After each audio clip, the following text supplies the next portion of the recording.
This is the story of a man named Stanley.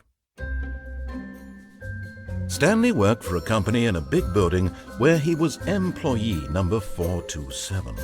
Employee number 427's job was simple. He sat at his desk in room 427 and he pushed buttons on a keyboard. Orders came to him through a monitor on his desk, telling him what buttons to push, how long to push them, and in what order. This is what employee 427 did every day of every month of every year.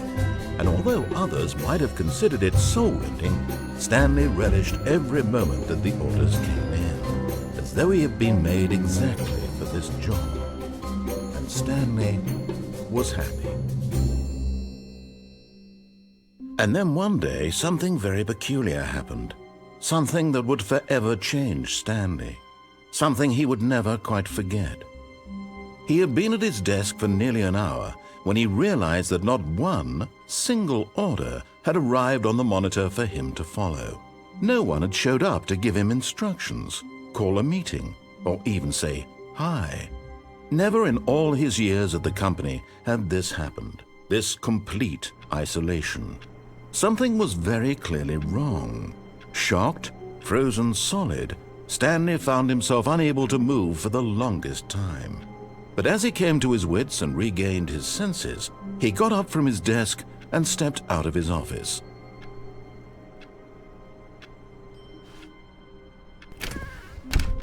But Stanley simply couldn't handle the pressure. What if he had to make a decision? What if a crucial outcome fell under his responsibility? He had never been trained for that. No. This couldn't go any way except badly. The thing to do now, Stanley thought to himself, is to wait. Nothing will hurt me. Nothing will break me. In here I can be happy forever. I will be happy. Stanley waited. Hours passed, then days. Had years gone by? He no longer had the ability to tell. But the one thing he knew for sure, beyond any doubt, was that if he waited long enough, the answers would come. Eventually, someday, they would arrive. Soon, very soon now, this will end. He will be spoken to. He will be told what to do. Now it's just a little bit closer. Now it's even closer. Here it comes.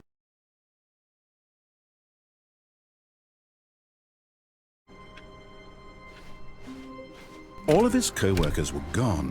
What could it mean? Stanley decided to go to the meeting room. Perhaps he had simply missed a memo. No matter how hard Stanley looked, he couldn't find a trace of his co-workers.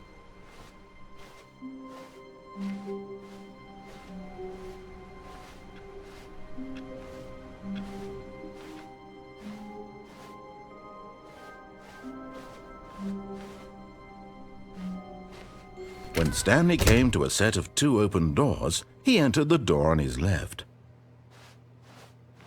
This was not the correct way to the meeting room, and Stanley knew it perfectly well. Perhaps he wanted to stop by the employee lounge first, just to admire it. Yes, truly a room worth admiring. It had really been worth the detour after all, just to spend a few moments here in this immaculate, beautifully constructed room. Stanley simply stood here, drinking it all in.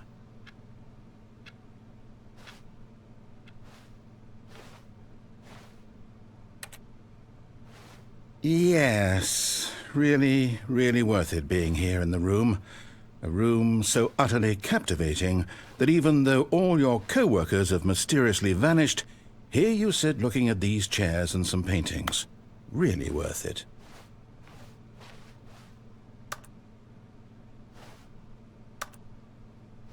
At this point, Stanley's obsession with this room bordered on creepy and reflected poorly on his overall personality. It's possible that this is why everyone left.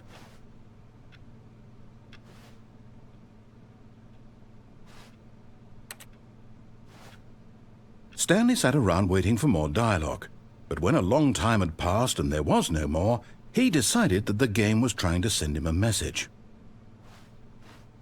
But at last, he'd had enough of the amazing room and took the first open door on his left to get back to business. And so he detoured through the maintenance section, walked straight ahead to the opposite door, and got back on track.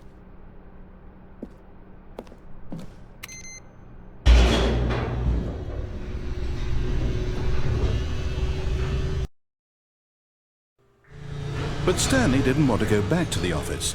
He wanted to wander about and get even further off track. So now in order to get back, he needed to go, from here it's, left.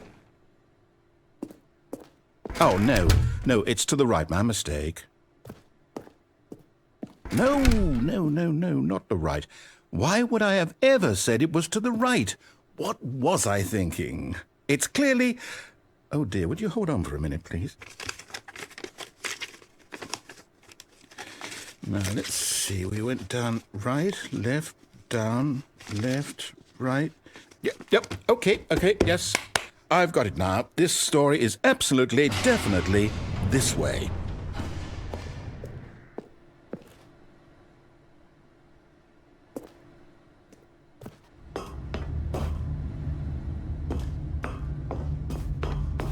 No.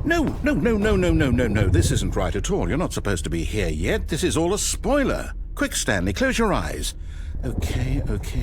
We just have to get back to, oh, who am I kidding? It's all rubbish now. The whole story completely unusable. How about, rather than waste my time trying to salvage this nonsense, we'll just restart the game from the beginning. And this time, suppose we don't wander so far off track, Okay, from the top.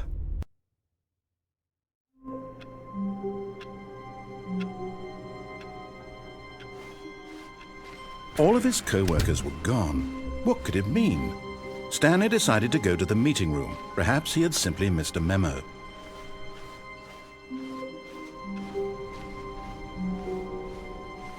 When Stanley... Wait, what? No, I restarted. I swear I definitely restarted the game over, completely fresh. Everything should be... Oh, did something change? Stanley, did you change anything when we were back in that room with all the monitors? Did you move the story somewhere or... Hold on. Why am I asking you? I'm the one who wrote the story. It was right here just a minute ago. I know for sure that it's here somewhere. Okay, then. It's an adventure. Come, Stanley. Let's find the story.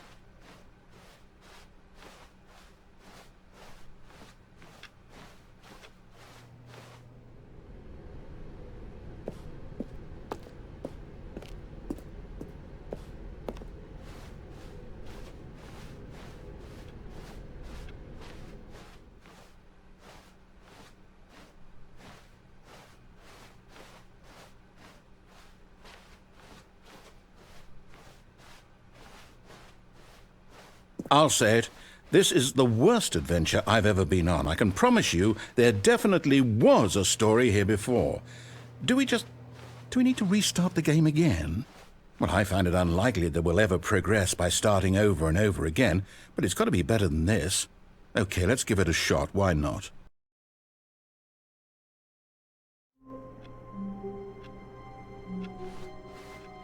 All of his co-workers were gone. What could it mean? Stanley decided to go to the meeting room. Perhaps he had simply missed a memo.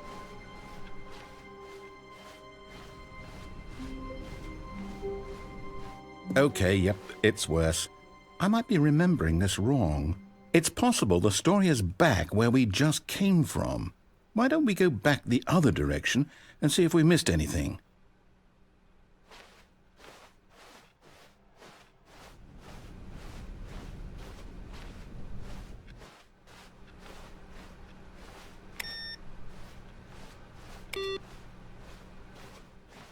Aha! I knew we'd miss something. The story. Here it comes. No, wait, never mind. Not the story. Okay, let's head back the other way and retrace our steps.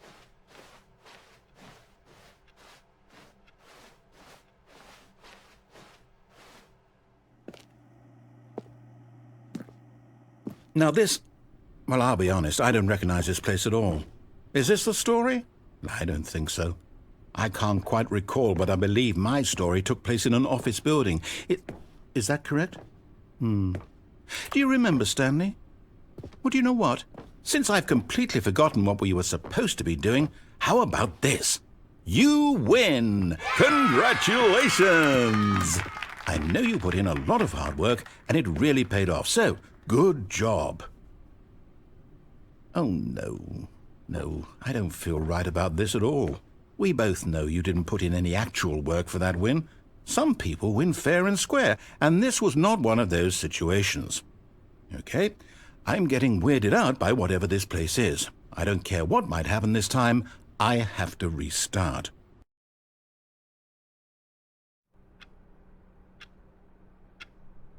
All right, I've got a solution. This time, to make sure we don't get lost, I've employed the help of the Stanley Parable Adventure Line. Just follow the line. How simple is that?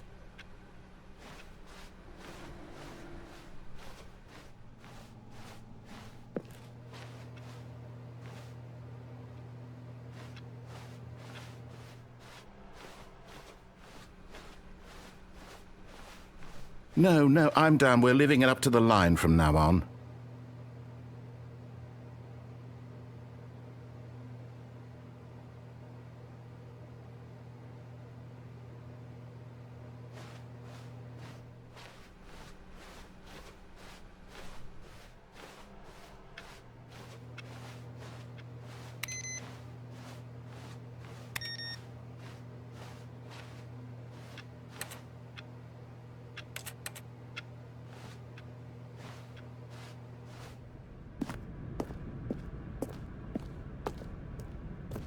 You see, the line knows where the story is. It's over in this direction. Onward, Stanley, to destiny. Though, here's a thought. Wouldn't wherever we end up be our destination, even if there's no story there? Or to put it another way, is the story of no destination still a story? Simply by the act of moving forward, are we implying a journey such that a destination is inevitably conjured into being via the very manifestation of the nature of life itself? Whoa. Hang on. That got a bit weird back there. Well, I'd like to apologize. Not sure where I was going with all that. You know what? I think what we need right now is a bit of music to lighten the mood.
Cut the music, go back and look at that fern. Stanley, this fern will be very important later in the story.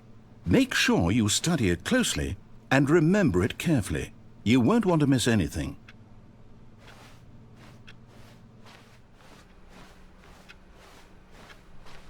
Wait, what? We're back at the office? No.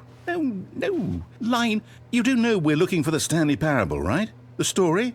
Is any of this ringing a bell?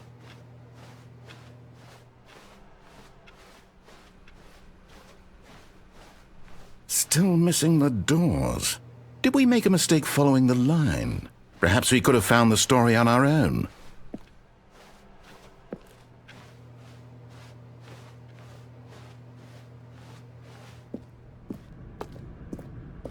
Oh, no, not again, Line. How could you have done this to us? And after we trusted you, after everything we've been through, you... Oh, I can't take this anymore. To hell with it. Restart.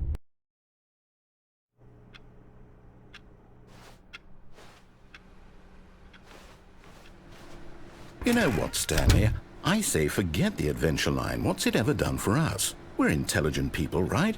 Why can't we make up our own story? Something exciting, daring, mysterious. Ooh, this all sounds perfectly doable. Why don't we simply start wandering in, well, I don't know. How about this direction?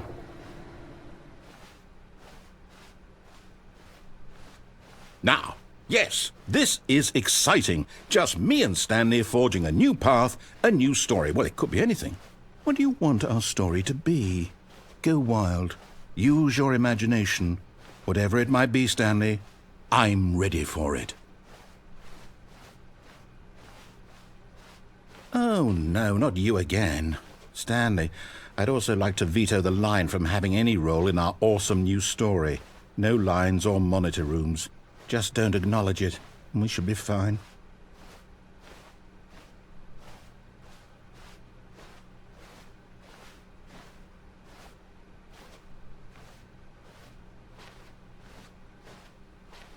Ah, a choice. We get to make a decision. From here, the story is in our control. How important we mustn't squander the opportunity. In fact, I believe I need a minute to think here. Just walk in circles for a minute. Okay, so I know that each door has to lead somewhere, which means that somewhere, the place where we're trying to go, there must be a reverse door that leads here. And that in turn means that our destination corresponds with the counter-inverted reverse door's origin. So starting from the right, let us ask, will taking the right door lead us to where we're going? And since the answer is clearly yes, then by all accounts, the door on the right is the correct one. Another victory for logic. Come, Stanley, our destiny awaits.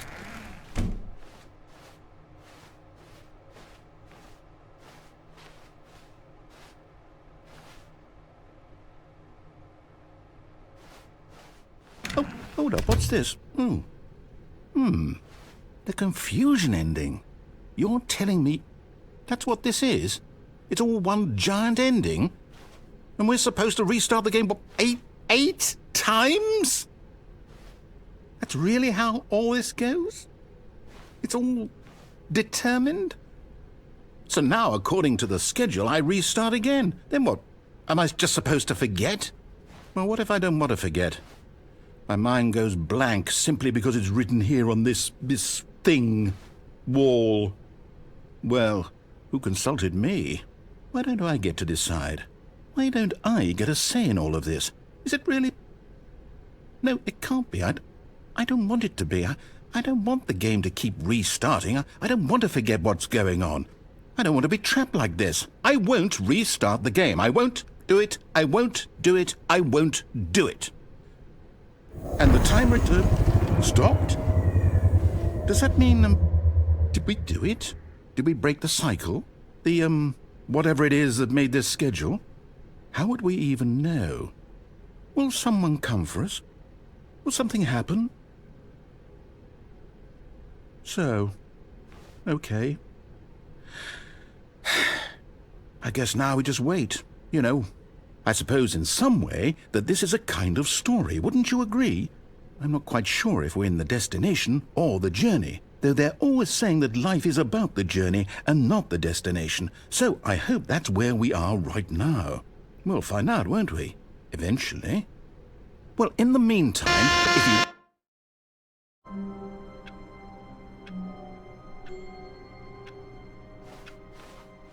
All of his co-workers were gone. What could it mean? Stanley decided to go to the meeting room. Perhaps he had simply missed a memo.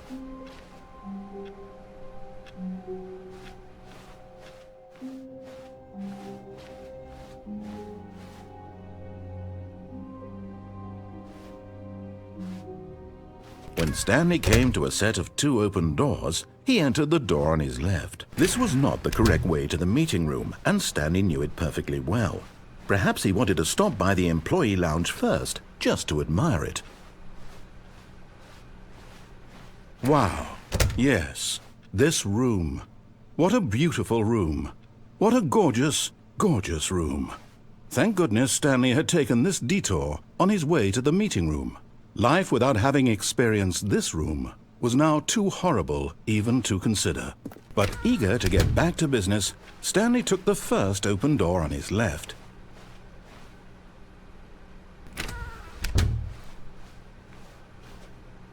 Stanley was so bad at following directions, it's incredible he wasn't fired years ago. Oh, well, look who's got cold feet. Sorry to break it to you, Stanley, but that lift isn't coming back. You'd best either get comfortable right here on this platform, or test your luck by jumping to the floor below. You know what? Looking at it now, it's not that far to the bottom floor. I bet you can make it.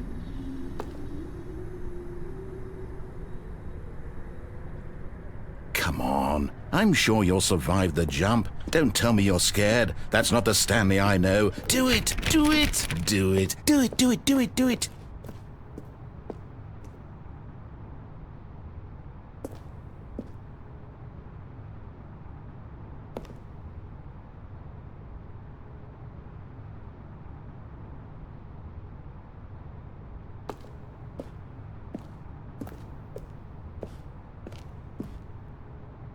Whoops. Looks like I was wrong. How clumsy of me.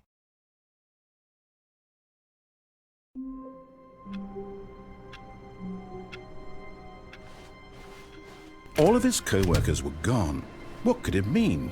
Stanley decided to go to the meeting room. Perhaps he had simply missed a memo.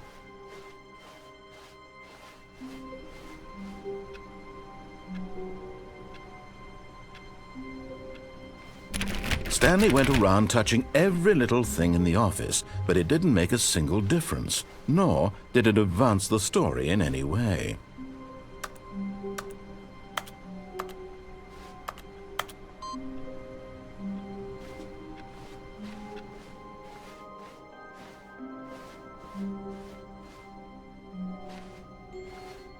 When Stanley came to a set of 2 open doors, he entered the door on his left.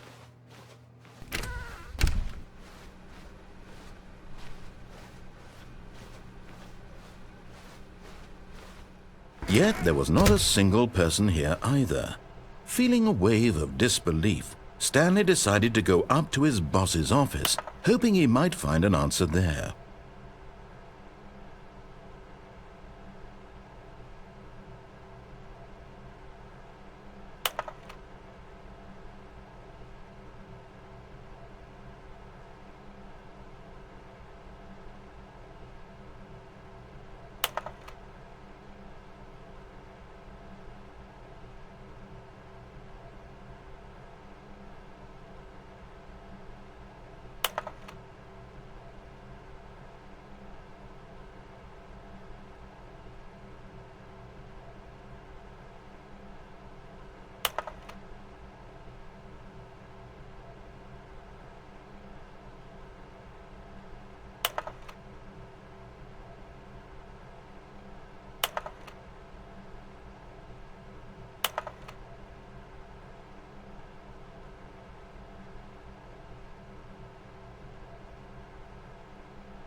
Coming to a staircase, Stanley walked upstairs to his boss's office.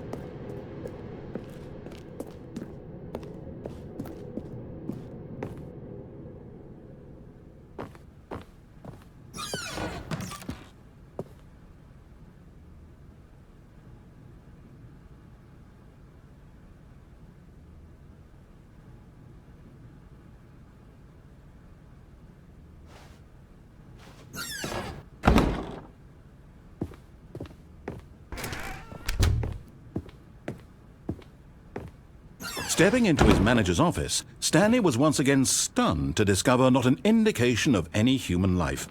Shocked, unraveled, Stanley wondered in disbelief who orchestrated this. What dark secret was being held from him? What he could not have known was that the keypad behind the boss's desk guarded the terrible truth that his boss had been keeping from him, and so the boss had assigned it an extra secret PIN number, 2845. But of course, Stanley couldn't possibly have known this.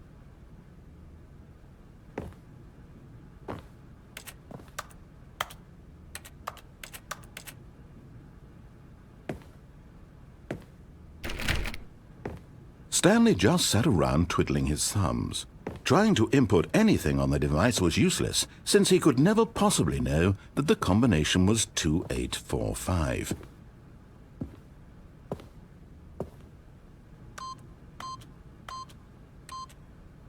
"2845.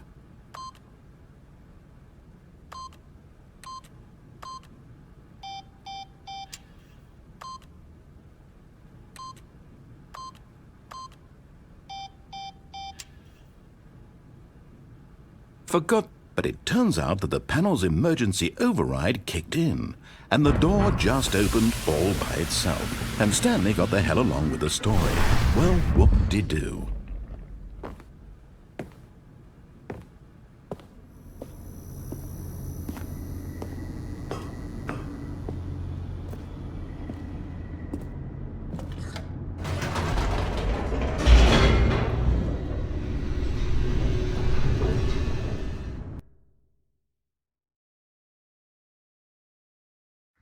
Descending deeper into the building, Stanley realized he felt a bit peculiar. It was a stirring of emotion in his chest, as though he felt more free to think for himself, to question the nature of his job. Why did he feel this now, when for years it had never occurred to him? This question would not go unanswered for long.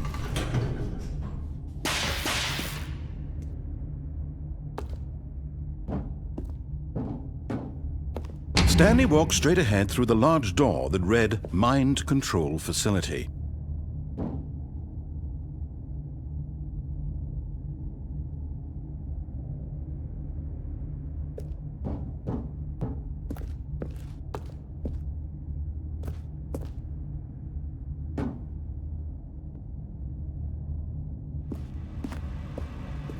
Although this passageway had the word Escape written on it, the truth was that at the end of this hall, Stanley would meet his violent death.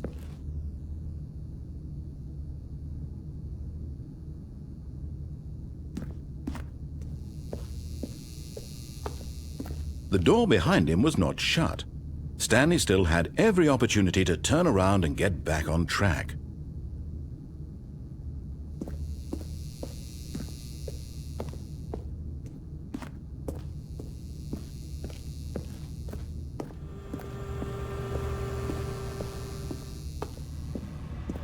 But of course, Stanley thought better of it and realized he simply had too much to live for.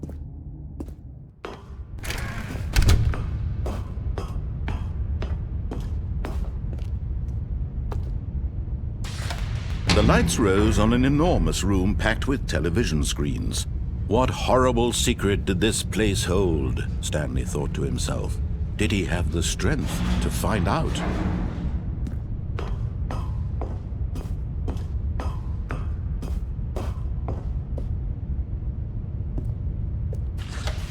Now the monitors jumped to life, their true nature revealed. Each bore the number of an employee in the building, Stanley's co-workers. The lives of so many individuals reduced to images on a screen, and Stanley, one of them, eternally monitored in this place where freedom meant nothing.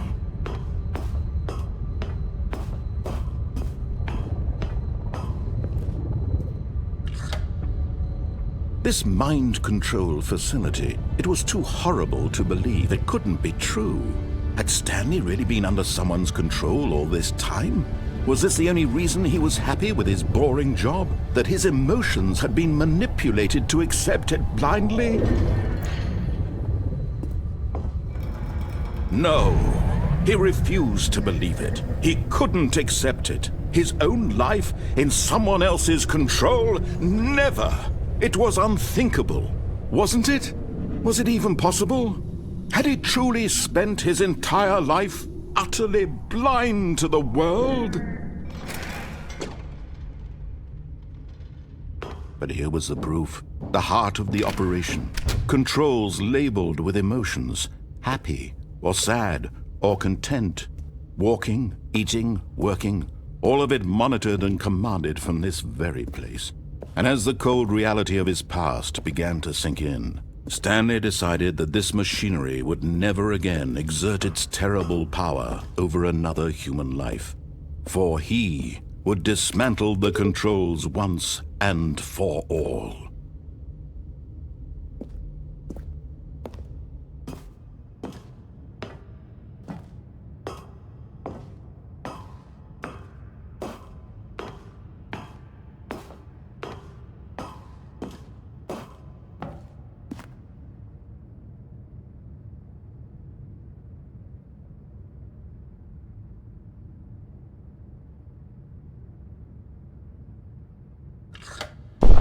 Oh, Stanley, you didn't just activate the controls, did you?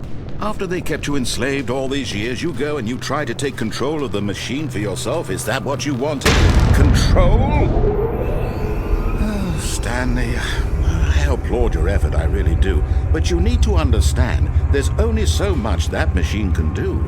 You were supposed to let it go, turn the controls off, and leave.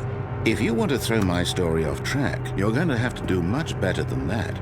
I'm afraid you don't have nearly the power you think you do. For example, and I believe you'll find this pertinent, Stanley suddenly realized he had just initiated the network's emergency detonation system. In the event that this machine is activated without proper DNA identification, nuclear detonators are set to explode, eliminating the entire complex. How long until detonation then? Let's say, 2 minutes. Now this is making things a little more fun, isn't it, Stanley? It's your time to shine. You are the star. It's your story now. Shape it to your heart's desires. Oh, this is much better than what I had in mind. What a shame we have so little time left to enjoy it. Mere moments until the bomb goes off. But what precious moments each one of them is. More time to talk about you, about me, where we're going, what all this means. I barely know where to start. What's that? You'd like to know where your co-workers are?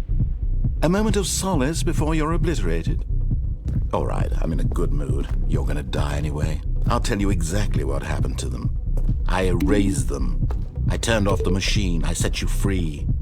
Of course, that was merely in this instance of the story. Sometimes when I tell it, I simply let you sit there in your office forever, pushing buttons endlessly and then dying alone. Other times, I let the office sink into the ground, swallowing everyone inside, or I let it burn to a crisp. I have to say this, though, this version of events has been rather amusing. Watching you try to make sense of everything and take back the control wrested away from you, it's quite rich. I almost hate to see it go. But I'm sure whatever I come up with on the next go-around will be even better. My goodness, only 34 seconds left. But I'm enjoying this so much. You know what? To hell with it. I'm going to put some extra time on the clock. Why not? These are precious additional seconds, Stanley. Time doesn't grow on trees. Oh dear me, what's the matter, Stanley? Is it that you have no idea where you're going or what you're supposed to be doing right now? Or did you just assume when you saw that timer that something in this room was capable of turning it off? I mean, look at you, running from button to button, screen to screen, clicking on every little thing in this room. These numbered buttons, no, these colored ones, or maybe this big red button, or this door. Everything, anything, something here will save me. Why would you think that, Stanley? That this video game can be beaten? Won? Solved? Do you have any idea what your purpose in this place is? Stanley, you're in for quite a disappointment. But here's a spoiler for you. That timer isn't a catalyst to keep the action moving along.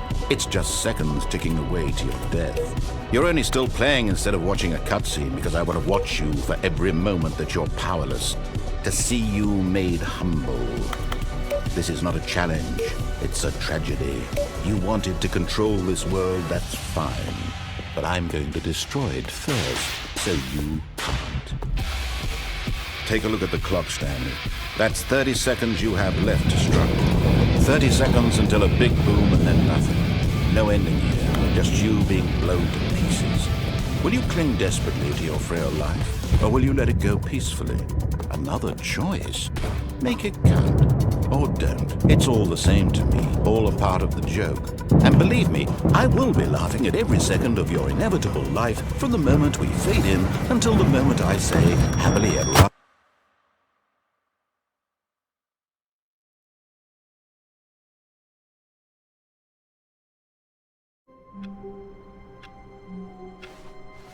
Stanley decided to go to the meeting room to check on his co-workers. He never functioned well by himself and constantly needed support and guidance from others, so the thought of total solitude was terrifying to him.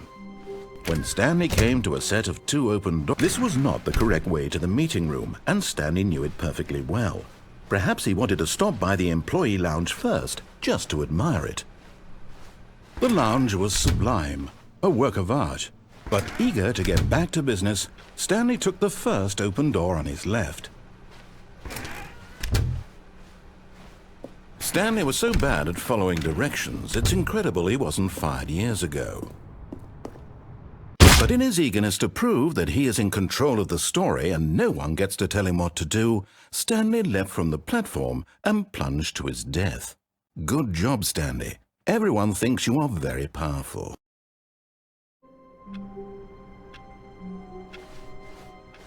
Even now, Stanley's office was a distant memory. What did it look like? There was a computer, perhaps, and a painting. Was it a painting or a photo? He could no longer recall.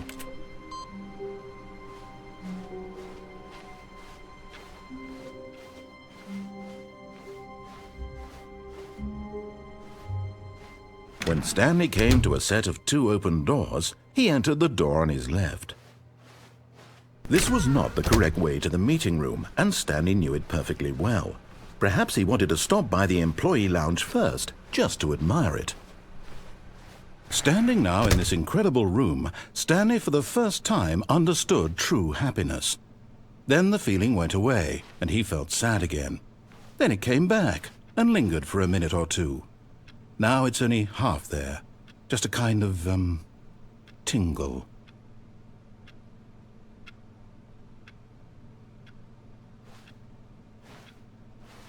Yes, really worth it being here in the room. But eager to get back to business, Stanley took the first open door on his left. Stanley was so bad at following directions, it's incredible he wasn't fired years ago. Look, Stanley, I think perhaps we've gotten off on the wrong foot here. I'm not your enemy, really, I'm not. I realize that investing your trust in someone else can be difficult, but the fact is that the story has been about nothing but you all this time. There's someone you've been neglecting, Stanley. Someone you've forgotten about. Please, stop trying to make every decision by yourself. Now, I'm not asking for me, I'm asking for her.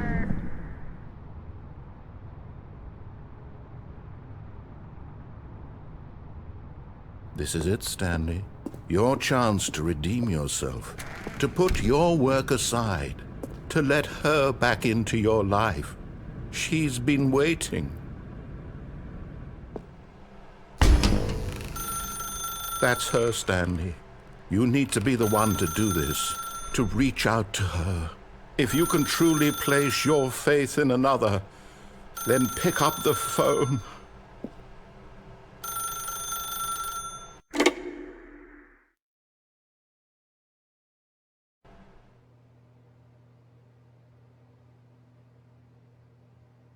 Is that you? Hold on, sweetie. Sorry to keep you waiting. I'm just pulling the bread out of the oven. All right. Okay, there we go.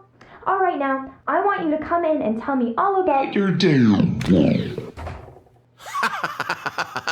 Gotcha. Oh, come on. Did you actually think you had a loving wife who'd want to commit their life to you? I'm trying to make a point here, Stanley. I'm trying to get you to see something. Come inside. Let me show you what's really going on here. Sorry, but you're in my story now.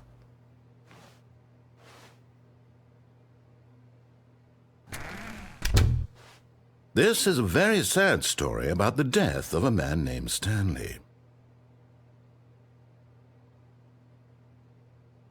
Stanley is quite a boring fellow. He has a job that demands nothing of him, and every button that he pushes is a reminder of the inconsequential nature of his existence. Look at him there, pushing buttons, doing exactly what he's told to do. Now he's pushing a button. Now he's eating lunch. Now he's going home. Now he's coming back to work. One might even feel sorry for him, except that he's chosen this life. But in his mind, he can go on fantastic adventures. From behind his desk, Stanley dreamed of wild expeditions into the unknown, fantastic discoveries of new lands. It was wonderful, and each day that he returned to work was a reminder that none of it would ever happen to him. And so he began to fantasize about his own job. First, he imagined that one day while at work, he stepped up from his desk to realize that all of his co-workers, his boss, everyone in the building had suddenly vanished off the face of the earth. The thought excited him terribly. So he went further. He imagined that he came to 2 open doors and that he could go through either. At last, choice. It barely even mattered what lay behind each door. The mere thought that his decisions would mean something was almost too wonderful to behold. As he wandered through this fantasy world, he began to fill it with many possible paths and destinations. Down one path lay an enormous round room with monitors and mind controls. And down another was a yellow line that weaved in many directions, and down another was a game with a baby. And he called it the Stanley Parable.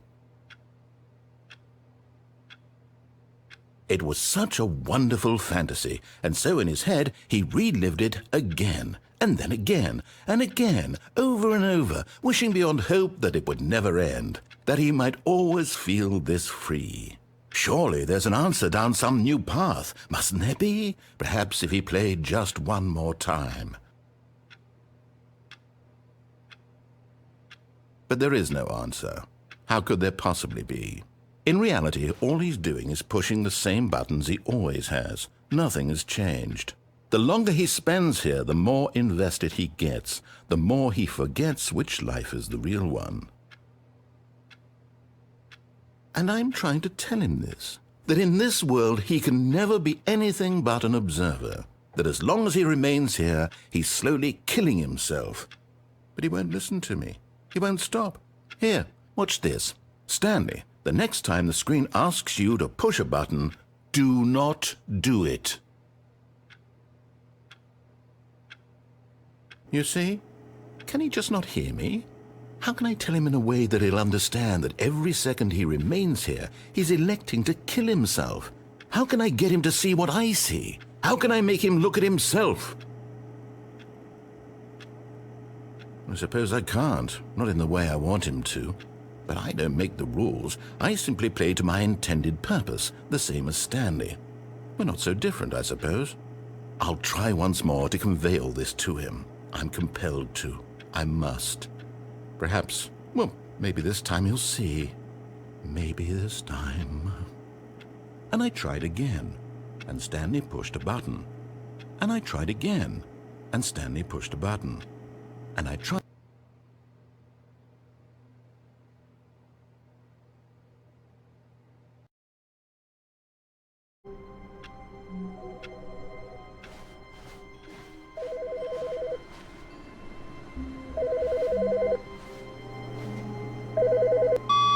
Hello. This is a recorded message scheduled either by you or a person in your place of work. The purpose of this message is to warn you about the dangers of recorded messages. If at any time you believe you are listening to a recorded message, please terminate it immediately and cease all flow of information from the recorded message into your perceptual sphere. Thank you, and have a pleasant day.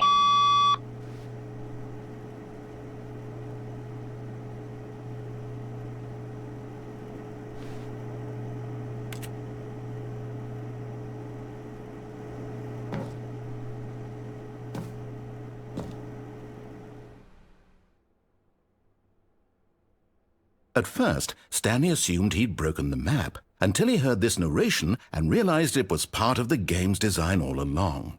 He then praised the game for its insightful and witty commentary into the nature of video game structure and its examination of structural narrative tropes. So, now that you're here, what do you think? Isn't this a fun and unique place to be?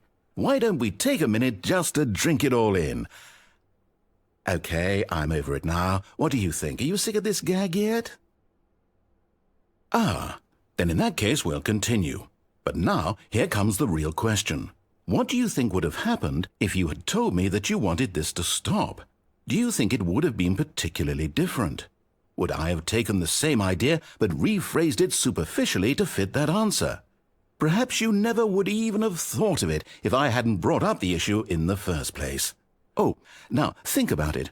Will it be worth it for you to restart and then come back here just to do the other option? Clearly, this whole gag takes some time. What if the other option is even longer? How long will you spend in total just to have heard all the narration? Oh, and this is rich. Perhaps you've just played the other option, and now you've come to see what happens in this one. So, what do you think? Which choice was the better one? Imagine if you had selected Continue on your first playthrough, how tantalizing it would be not knowing what happens when you pick the other option. Indeed, you are one of the lucky ones. Though if the other option is really miserable to listen to, then perhaps you're not. In fact, I'm just going to say that no one who's listening to this is lucky. Well now, I've built up the other options so much that I'm going to stop talking and leave you to your decision whether to come back here, continue with the game, or just sit in this spot forever and ever. Cheers.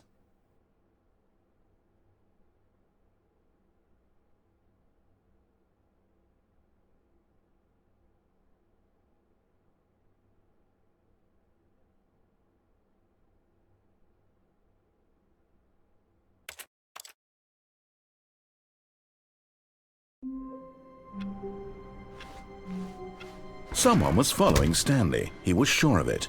If he checked over his shoulder now, he would surely catch them. It was only a matter of time.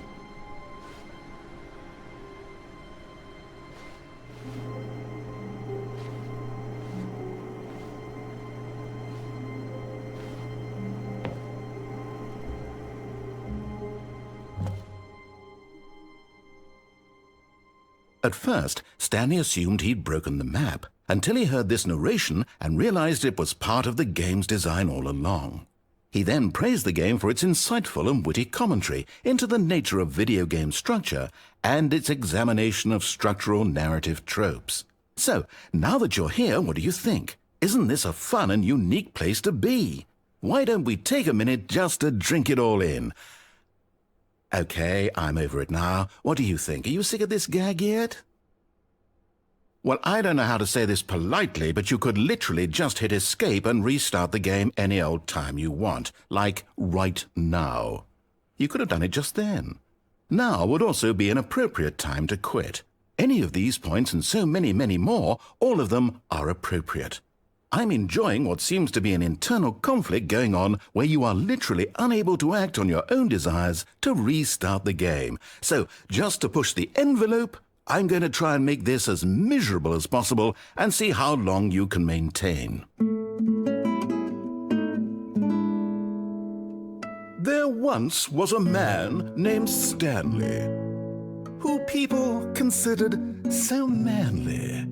But the truth must be told, he was not very old and was quite particularly gangly. What Stanley liked most was buttons.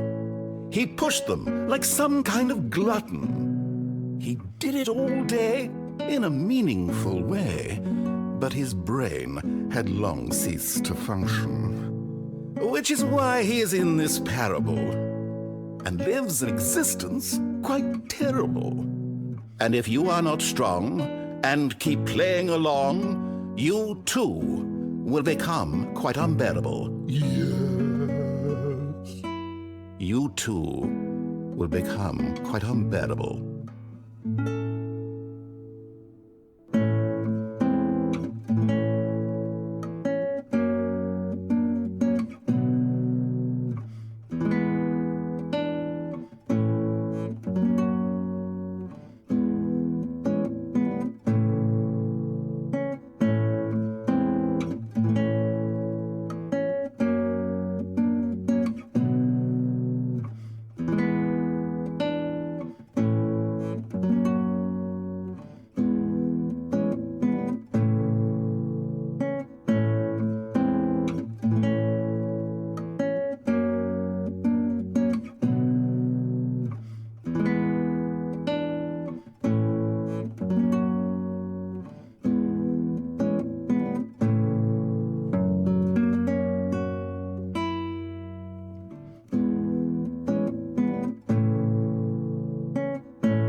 Good morning. Thank you for contacting the Future Happiness Foundation. We are confirming your shipment of 1,327 cardboard boxes to your place of work. Can you verify that this is correct? Excellent. Your order will arrive shortly. Thank you again for contacting the Future Happiness Foundation.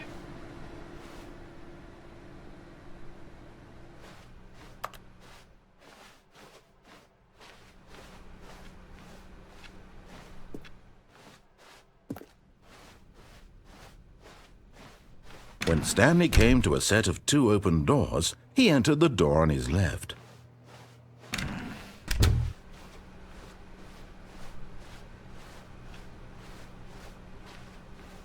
Yet there was not a single person here either. Feeling a wave of disbelief, Stanley decided to go up to his boss's office, hoping he might find an answer there.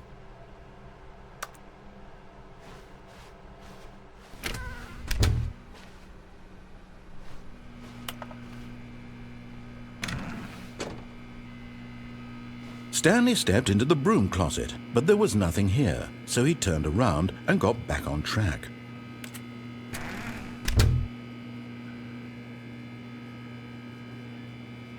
There was nothing here.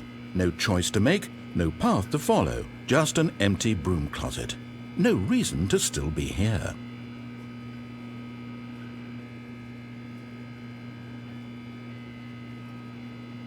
It was baffling that Stanley was still just sitting in the broom closet. He wasn't even doing anything. At least if there was something to interact with, he'd be justified in some way. As it is, he's literally just standing there doing sweet FA.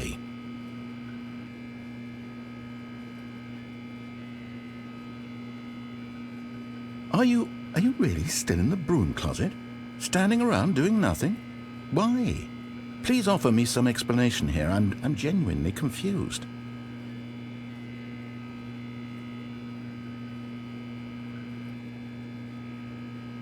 You do realize there's no choice or anything in here, right? If I'd said Stanley walked past the broom closet, at least you would have had a reason for exploring it to find out.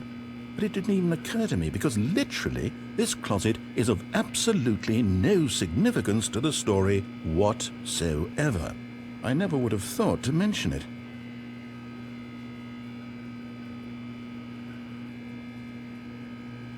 Maybe to you this is somehow its own branching path. Maybe when you go talk about this with your friend, you'll say, "Oh, did you get the broom closet ending? The broom closet ending was my favourite."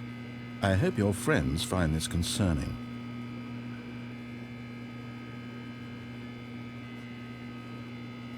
Stanley was fat and ugly and really stupid. He probably only got the job because of a family connection. That's how stupid he is. That or with drug money. Also, Stanley is addicted to drugs and hookers.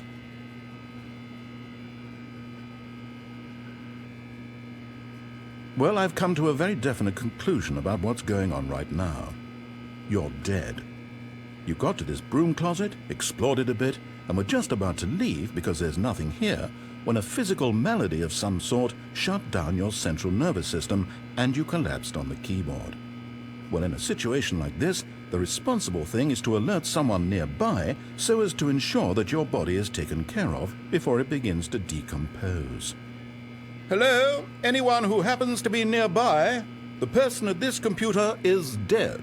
They have fallen prey to any number of your countless human physiological vulnerabilities. It's indicative of the long-term sustainability of your species. Please remove their corpse from the area and instruct another human to take their place, making sure they understand basic first-person video game mechanics and filling them in on the history of narrative tropes in video gaming, so that the irony and insightful commentary of this game is not lost on them. All right, when you've done that, just step out into the hallway.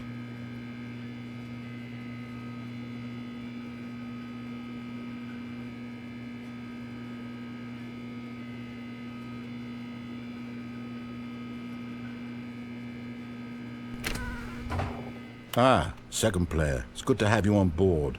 I guarantee you can't do any worse than the person who came before you.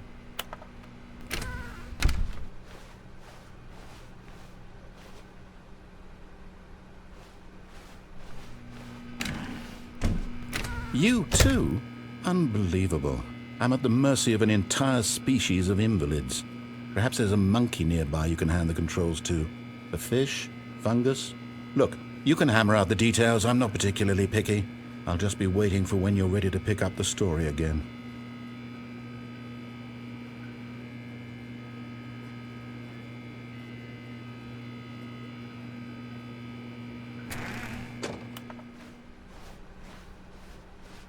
Coming to a staircase, Stanley walked upstairs to his boss's office.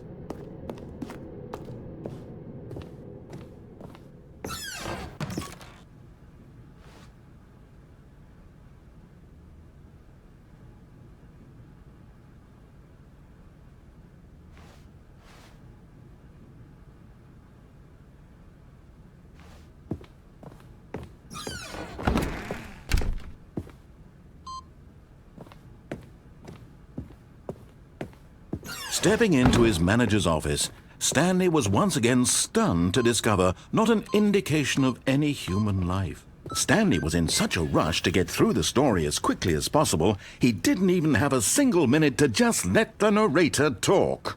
That kind of anxiety isn't healthy, so he relaxed for a few moments with some calming New Age music.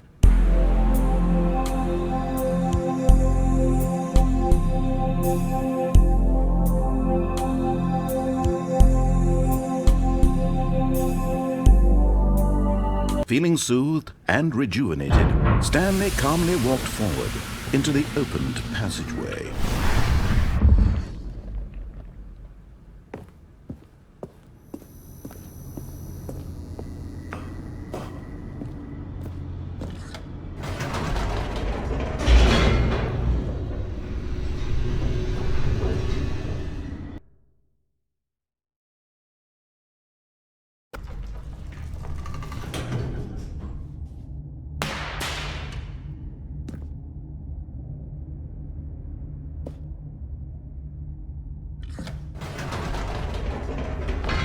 Whoops, nope, never mind.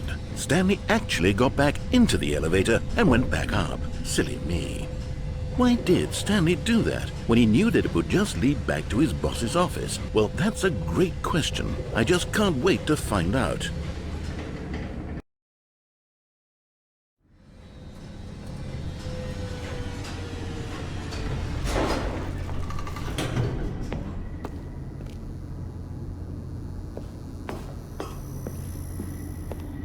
Here we are, Stanley. It's your boss's office. Exactly the way it was before you got onto the elevator.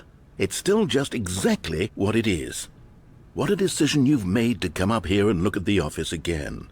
This has fleshed out the plot of the story in new and fascinating ways I could have never anticipated. It's that keen eye for storytelling that you have, an incisive rapid fire of critical plot points, one after the other, weaving a rich tapestry of uncompromising narrative. Wow! I'm bolted to the edge of my seat.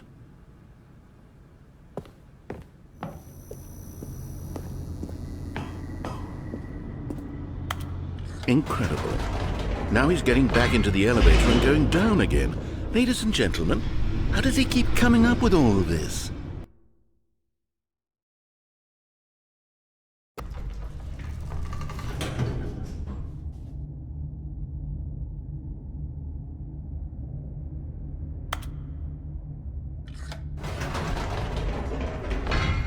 Did you think we were going to go forward down the spooky corridor? No.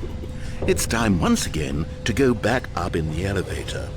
I can't even begin to grapple with what might be up there. Is it the boss's office again? Or what if it's the boss's office this time? The suspense is killing me.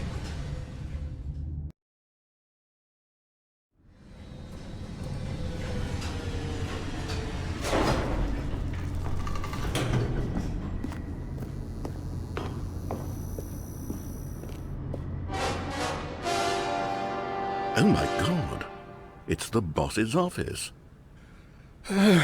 This absolutely changes everything for me. Give me a time out here for a minute while I process this.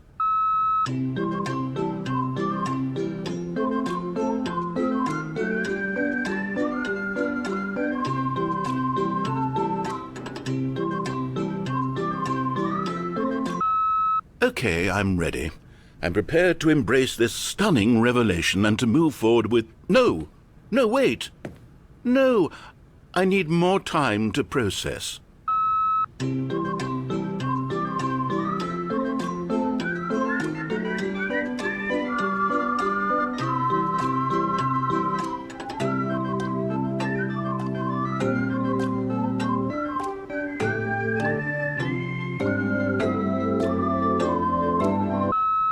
All right, I have fully come to terms with it. I have made space in my worldview for this astonishing new reality. As before, I turn to your expert eye for gripping narrative, Master Stanley.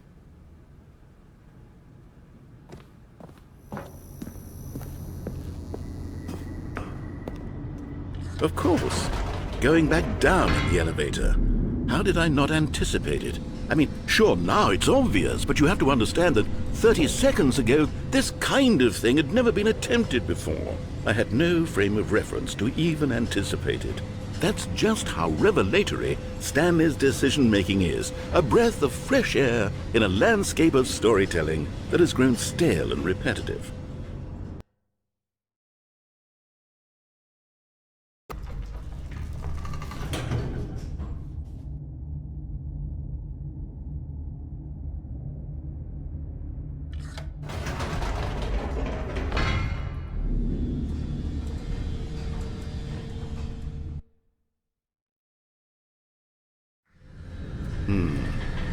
You know what?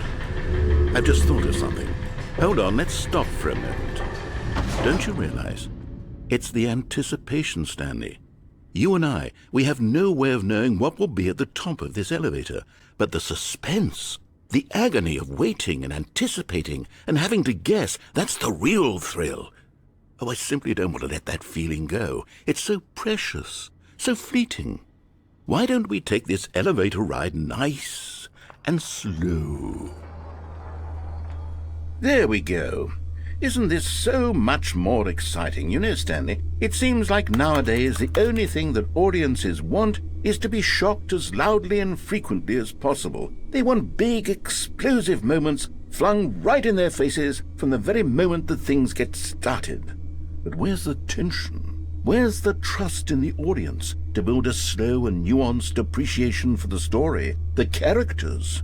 Why aren't we given time to imagine the surprises, to have to think and to anticipate, and then to marvel at the eventual reveal? This is storytelling, Stanley.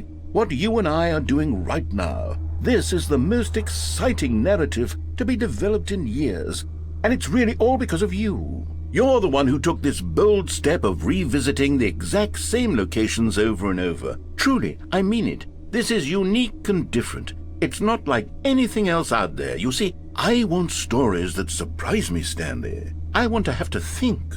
I want to be engaged and not pandered to. We're being fed such unimaginative drivel all the time, and we all know it, which is why we're so starved for content that makes us feel sharp and vital and alive. That's why people like you so much, Stanley, because you're not afraid to spit in the face of tradition. You're a role model, you know? People look up to you. Which is why, oh, I didn't know when to spring this on you, but, well, I've gathered a little press conference for you, so that you can talk about your work and your storytelling and your life. Yes, I know you're not much for the public eye, but I thought it would especially mean a lot to the people who have been following you from the beginning. They really look up to you, Stanley. I don't know if you realize the impact you have on them. This is the kind of gesture that might leave a tremendous impact on them for the better. Oh, good, we're here. Okay, the room where we're holding the press conference should be just around the corner here somewhere.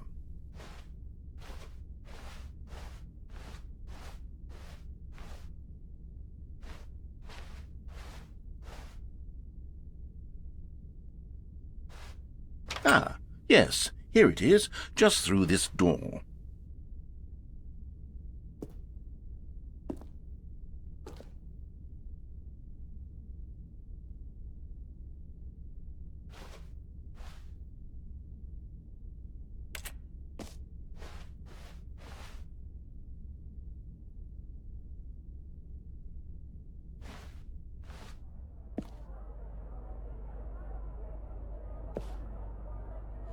All right, are you ready? I've told them you're going to speak a little bit about the nature of surprise in storytelling and what it means to craft a truly unpredictable narrative. Oh, don't worry. You'll do great. Just be yourself and speak from the heart. I'm really proud of you, Stanley. Okay, it looks like they're ready for you. Go get 'em.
All of his co-workers were...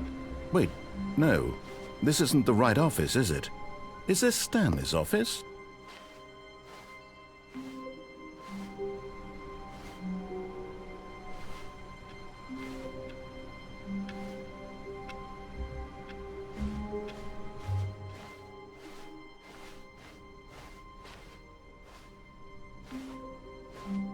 When Stanley came to a set of 2 open doors, he entered the door on his left. This was not the correct way to the meeting room, and Stanley knew it perfectly well.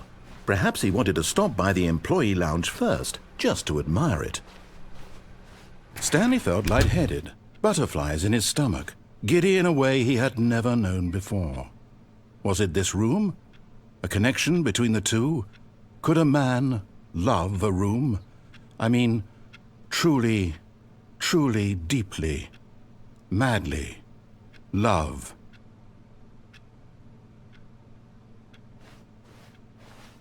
But eager to get back to business, Stanley took the first open door on his left. Stanley was so bad at following directions, it's incredible he wasn't fired years ago.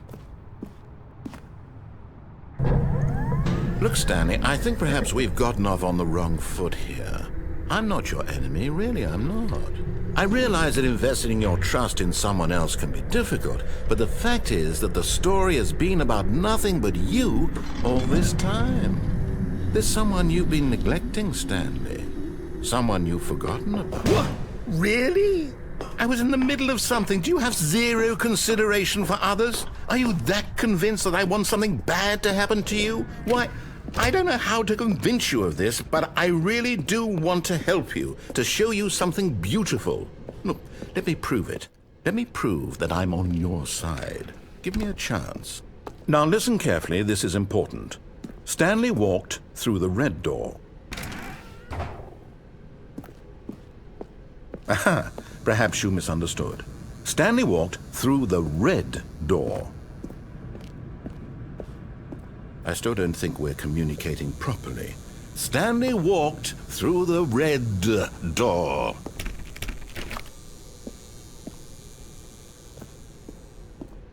All right, fine, go ahead, Stanley. You want to know so badly what's out there? You want to find out what lies at the end of this road you've chosen? Well, don't let me stop you. You see, there's nothing here. I haven't even finished building this section of the map, because you were never supposed to be here in the first place. Broken rooms, exposed developer textures. Is this what you had wanted? Was it worth ruining the entire story I had written out specifically for you? Do you not think I put a lot of time into that? Because I did. And in the end, it was all for nothing, because this is what you wanted to see. Help me here, Stanley. Help elucidate these strange and unknowable desires of yours. What would have made this game better? What did you want to see? Vehicles? Skill trees? Work with me. You've given me absolutely nothing so far. Tell you what, let me take a stab in the dark at a new design and you can give me some feedback. There we go. A third option. This already feels leaps ahead of where we were before. Go ahead, Stanley. Take it for a spin. Okay, I'm going to stop you there. Now, tell me about your experience with this new version. Would you say that the game benefited from allowing you more choices? Feel free to be honest. I'm looking for some real critical feedback here. Aha! You see, I knew I was onto something. Where do these flashes of inspiration come from? How did I know the game needed a third door? Well, it's instinct mostly, a calling in your gut. I really couldn't say where the idea came from, except that I felt it in my soul. You can't teach that, Stanley. Don't even try. Here, based on the data from your previous playthrough, I've compiled a new version. And to be perfectly candid, I think I've knocked it out of the park with this one. Let's take a look.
Now, would you say that competitive leaderboard helped you feel motivated to keep walking through doors? Again, honest answers, please. Hey, I nearly forgot. I've got a prototype of a new game I've been working on, and now would be a lovely opportunity to give it some playtesting. You wouldn't mind taking a look at it, would you? Perfect. Let me boot it up. In this game, the baby crawls left towards danger. You click the button to move him back to the right, and if he reaches the fire, you fail. It's a very meaningful game, all about the desperation and tedium of endlessly confronting the demands of family life. I think the art world will really take notice. But of course, the message of the game only becomes clear once you've been playing it for about 4 hours. So why don't you give it 4 hours of play to make sure it's effective? Be sure to keep notes on your experience.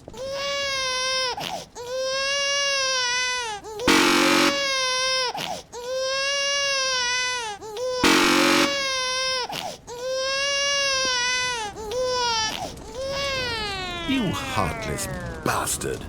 Did you do it because you hate babies or purely to spite me? Because if it's the latter, well, I don't know what to do. I'm completely out of ideas. I can't think of a single thing that might improve the experience for me. I'm not even going to try. I'm out, I'm done. It's over. Thank you for playing. Your input was extremely valuable. Oh, hey, since my game was so awful, why don't we play someone else's game, just to ease the pain? Let's see. What do we have here? Yes, this seems like it'll work. Let's give it a shot.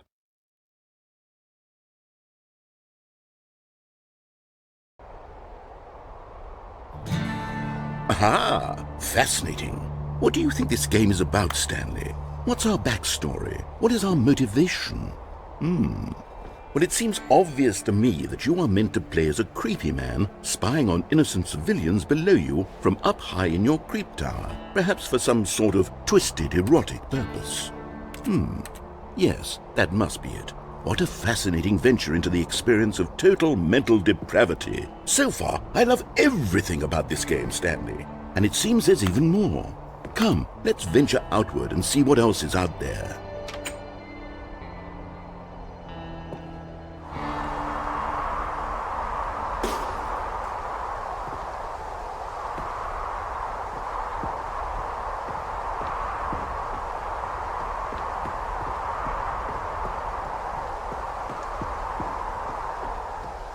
Oh, no.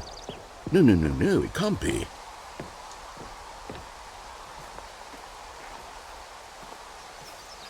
It is. It's an open world game. Good God, quickly, block it off. Oh, thank goodness, Stanley. What a close call. You nearly wandered off into that thing, that big, open, just wandering around, no right or wrong directions, no path to follow. You can just go in any... Oh, thank heavens we avoided it. We're out of the woods now, Stanley. Okay, I'm going to get us out of here. Let's find another game. Preferably something with walls.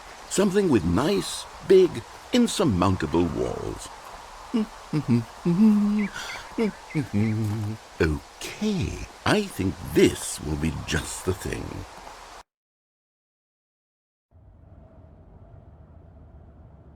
Wonderful. See, this is exactly what I had in mind. Just a nice big box for you to run around in. There isn't any possibility that you could get lost here. Now this is game design. Stanley, if you manage to get lost in this game, I will be phenomenally impressed. Okay, so what exactly do we do here? Let's see. There are lots of cars here in the back, but obviously there's no racetrack. Okay, I'm seeing that there's a ball of some kind back here. Is this game sports ball? Stanley, I think it's sports ball. Oh, what fun. We shall run the bases and do a touchdown together? Yes, I think surely we must. Okay, Stanley, here's the ball. Have fun.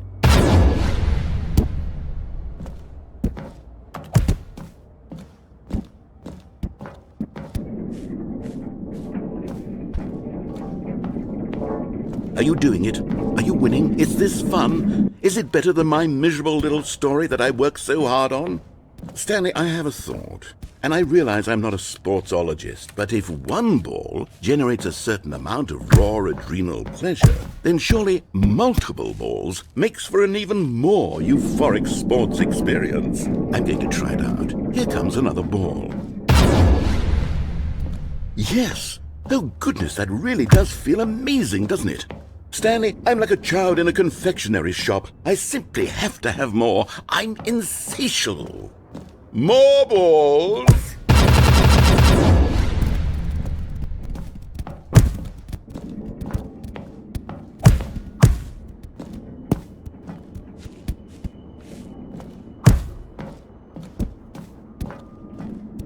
Are you enjoying this, Stanley? Are you having fun? Is this a real video game? Well, I sure hope you're having a good time, because guess what? It's over. That's right. Your little fun comes to an end. This is my game, and what I say goes. You get to have fun when I let you, Stanley. Besides, you need someone like me to set boundaries for you. Without rules or boundaries, video games are nothing. Yes, that's what I am. I'm structure. I'm your sense of purpose. And since you decided you didn't want to play my game, now I don't want to play with you either. So, goodbye, Stanley. I'm leaving. See how you like it when I'm not around to set the rules. Somehow, I don't think you'll enjoy it as much. But who knows? You're an inventive kid. You'll come up with something. After all, you're the one who knows best. Take care, Stanley.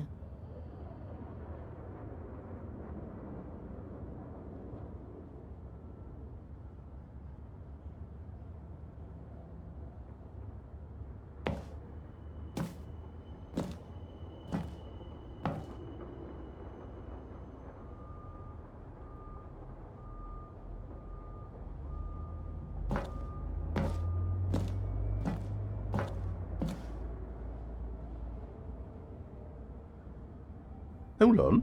What are you doing?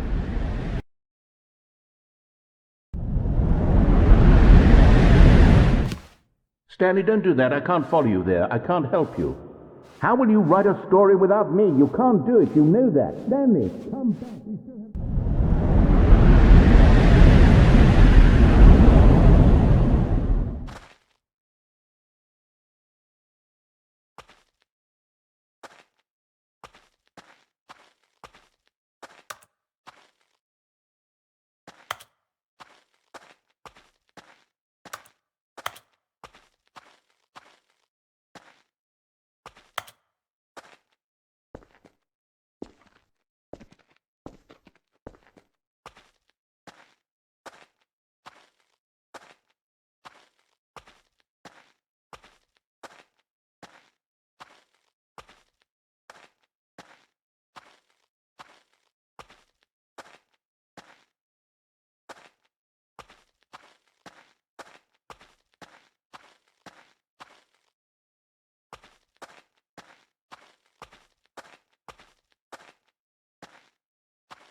I wonder what he found.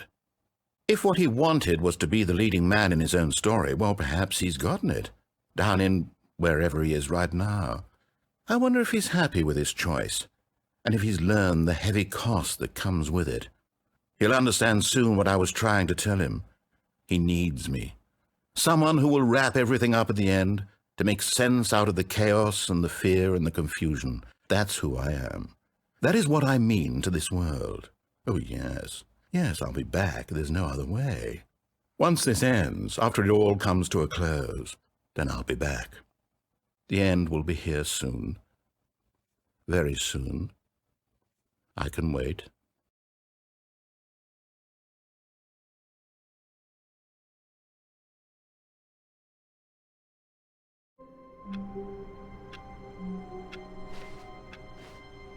All of his co-workers were gone. What could it mean? Stanley decided to go to the meeting room. Perhaps he had simply missed a memo.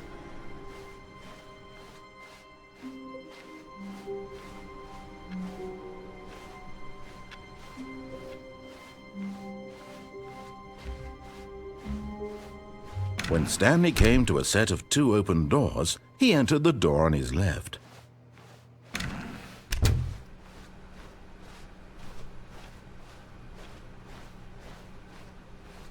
Yet there was not a single person here either. Feeling a wave of disbelief, Stanley decided to go up to his boss's office, hoping he might find an answer there. Oh no, no, not again. I won't be part of this. I'm not going to encourage you. I'm not going to say anything at all.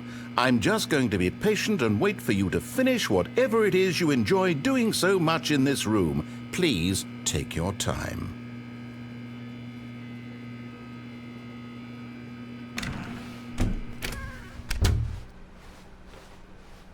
Coming to a staircase, Stanley walked upstairs to his boss's office.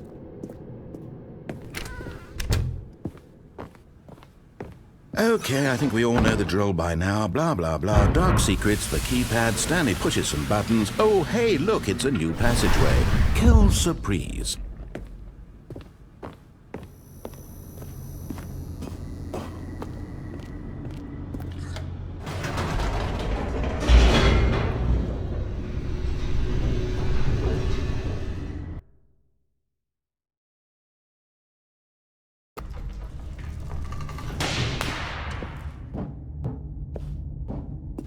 Stanley walked straight ahead through the large door that read Mind Control Facility.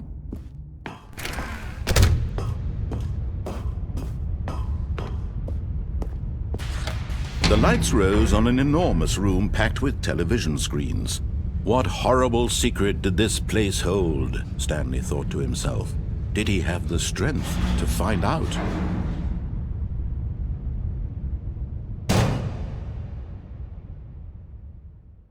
Aha! You've made it to the bottom of the mind control facility. Welcome! You see, back when the Stanley Parable first launched in 2013, getting to the bottom of the mind control facility was a bug that we simply didn't catch during development. And you all sent us lots of photos of it on Twitter and acted very superior about it. And you're all very, very clever. Good for you. Anyway, when it came time to update the game, we knew that we had to do something about this little goof of ours, so here you go. New content. You can call it the bottom of the mind control room ending, if that enhances your perception of the value of these updates. Isn't that what you crave? New content? Always more content, more, more. And I'm here to give it to you. I'm here to make it seem like we really covered every nook and cranny of the game, with secrets and Easter eggs. How about this? We wrote a new piece of music just for this section. You won't hear it anywhere else in the game. It's a secret that's just for you. That's how special you are. We call this track, Good Job You've Made It to the Bottom of the Mind Control Facility. Well done.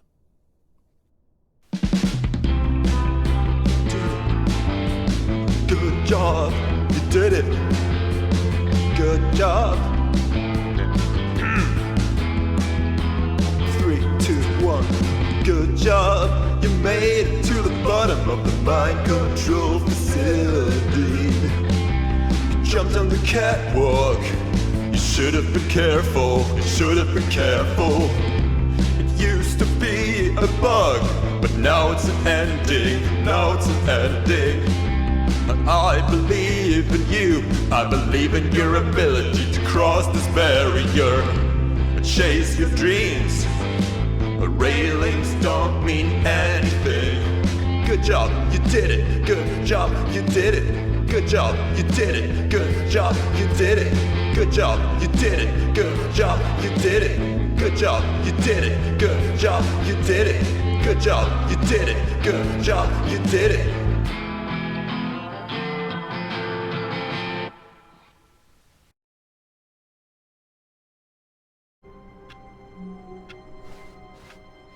All of his co-workers were gone. What could it mean? Stanley decided to go to the meeting room. Perhaps he had simply missed a memo.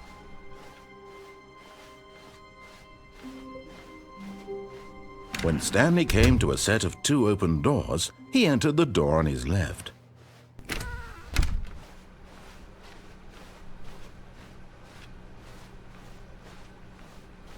Yet there was not a single person here either. Feeling a wave of disbelief, Stanley decided to go up to his boss's office, hoping he might find an answer there.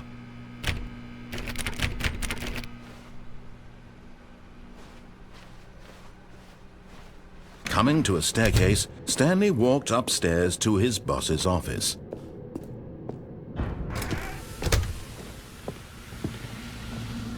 Here's the door.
All of his co-workers were gone.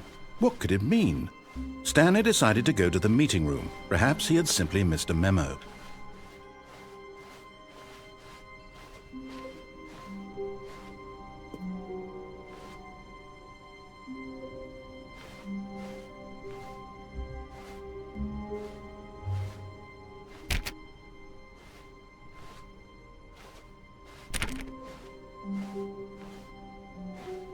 When Stanley came to a set of 2 open doors, he entered the door on his left.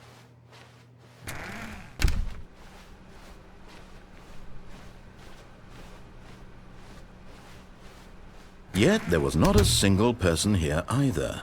Feeling a wave of disbelief, Stanley decided to go up to his boss's office, hoping he might find an answer there. Coming to a staircase, Stanley walked upstairs to his boss's office.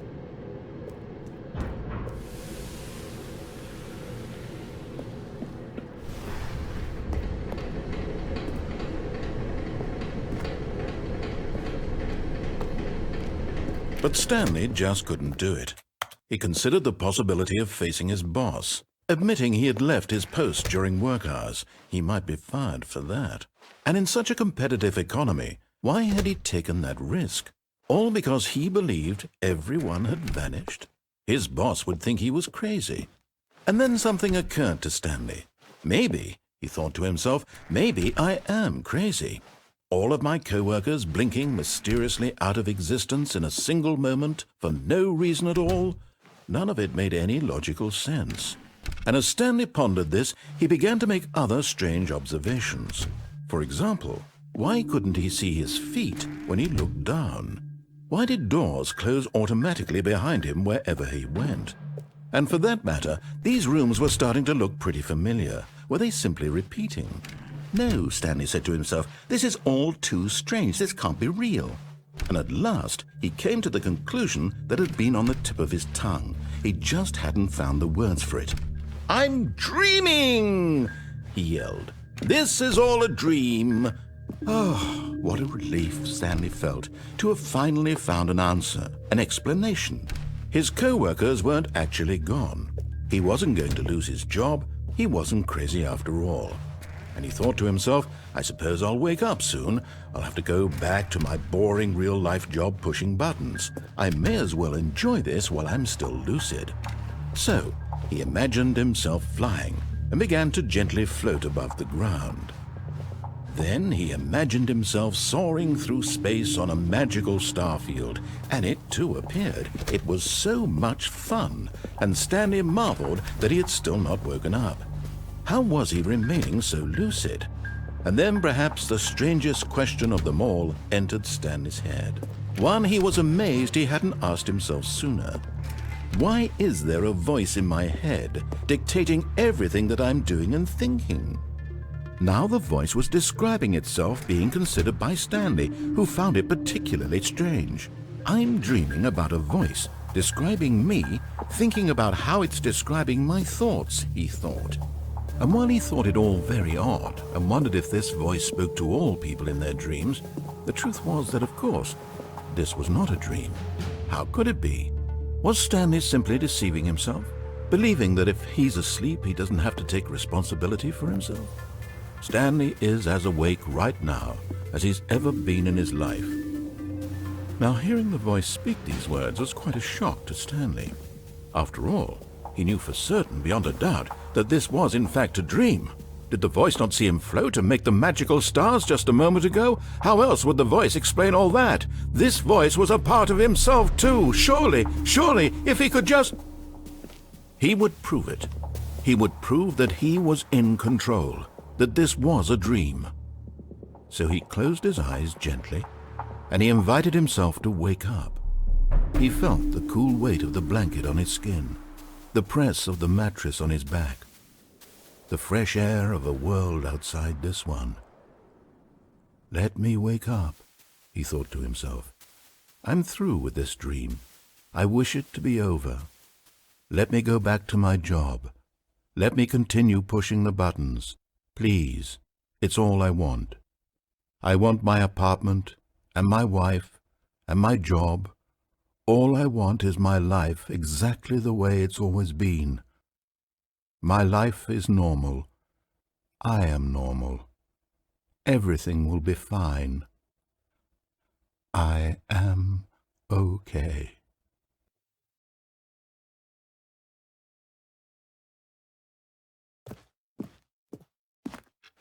Stanley began screaming. Please, someone, wake me up. My name is Stanley. I have a boss. I have an office. I am real. Please, just someone tell me I am real. I must be real. I must be. Can anyone hear my voice? Who am I? Who am I? And everything went black.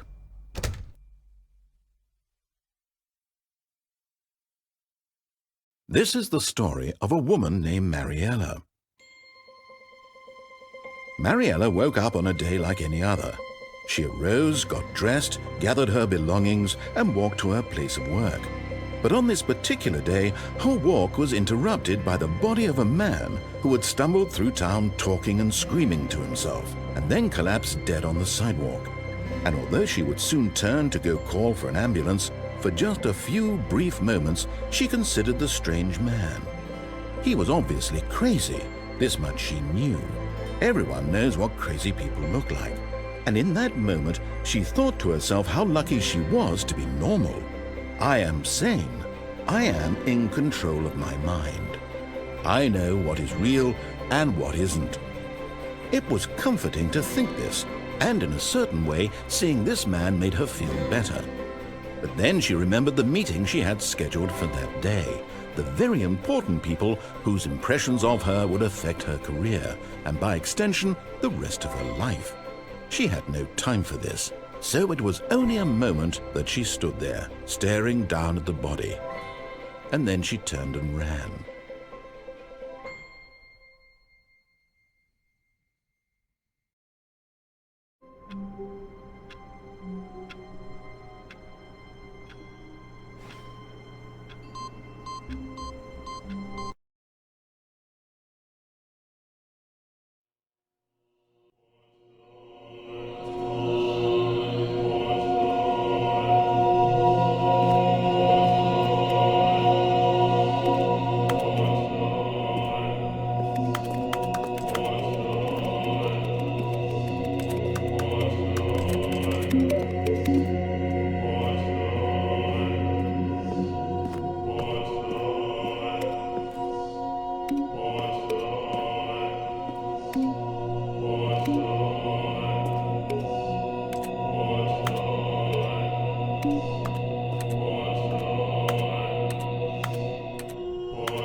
All of his co-workers were gone. What could it mean? Stanley decided to go to the meeting room. Perhaps he had simply missed a memo.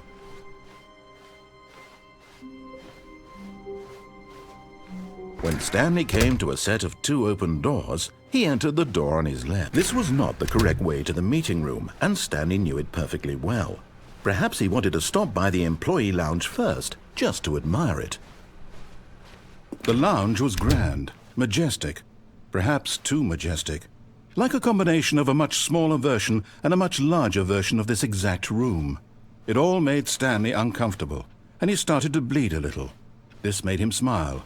At last, proof that he was human. But eager to get back to business, Stanley took the first open door on his left. Stanley was so bad at following directions, it's incredible he wasn't fired years ago. Look, Stanley, I think perhaps we've gotten off on the wrong foot here. I'm not your enemy, really, I'm not. I realize that investing your trust in someone else can be difficult, but the fact is that the story has been about nothing but you all this time. There's someone you've been neglecting, Stanley. Someone you've forgotten about. What? Really? I was in the middle of something. Do you have zero consideration for others? Are you that convinced that I want something bad to happen to you? Why, I don't know how to convince you of this, but I really do want to help you, to show you something beautiful. Look, let me prove it. Let me prove that I'm on your side. Give me a chance. Now listen carefully, this is important. Stanley walked through the red door.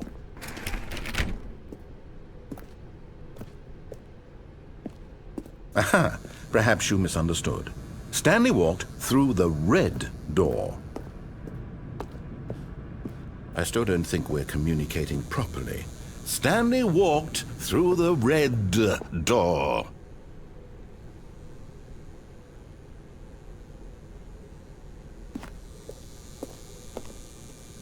Oh, thank God you are willing to listen to me. Do you see that I really have wanted you to be happy all this time? The problem is all these choices. The two of us always trying to get somewhere that isn't here. Running and running and running, just the way you're doing right now. Don't you see that it's killing us, Stanley? I wanted to stop. We would both be so much happier if we just stopped. And I think I have a solution. Here, let me show you.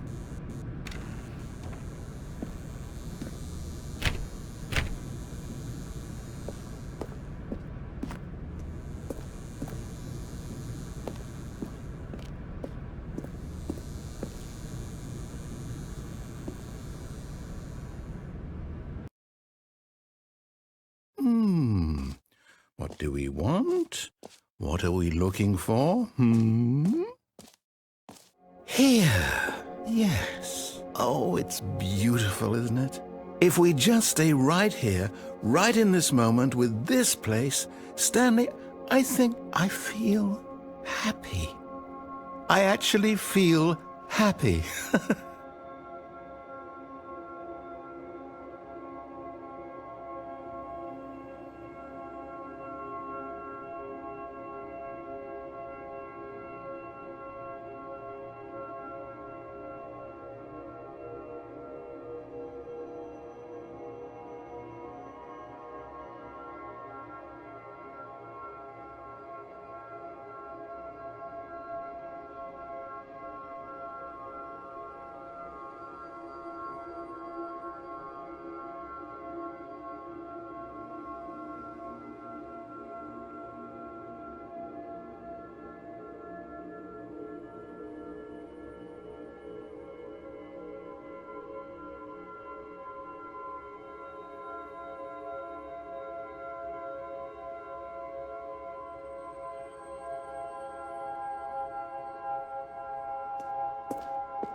No, wait. Where are you going?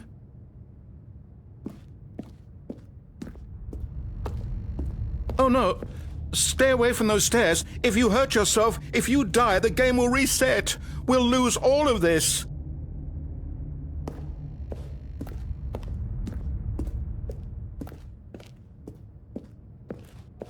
Good, good.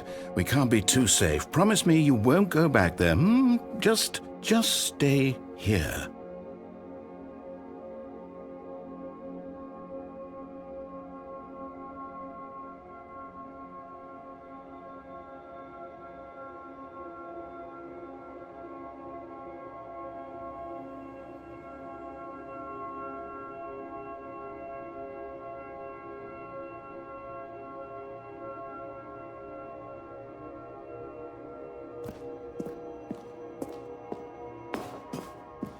No! What do we talk about? You're risking everything we achieved here.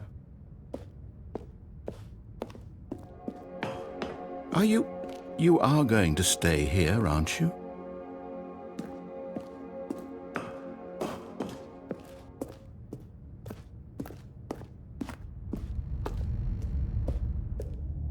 You heard me before, didn't you? You will die! What about this isn't getting through to you? Please, no, Stanley, let me stay here. Don't take this from me. Please, Stanley, think about what you're doing. No! Oh, thank God you lived. You had me worried there for a moment. Now, can we please get back to the other room?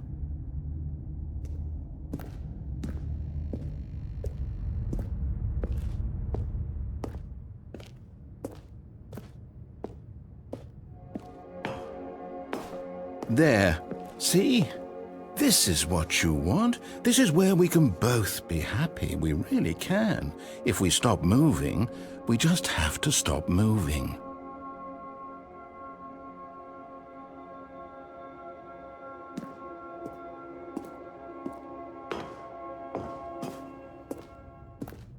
Stanley, go back.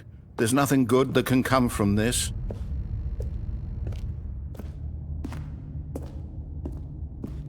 No.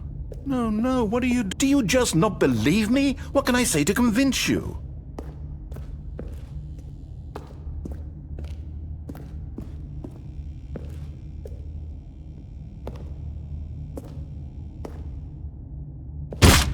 Stanley, let's go back to the other room. Can you do that for me?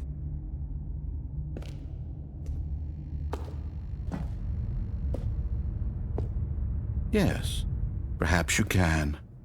Perhaps you finally see what I'm talking about.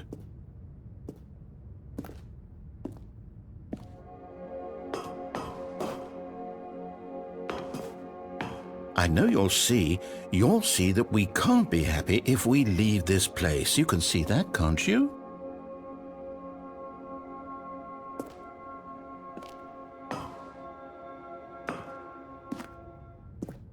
No, perhaps not.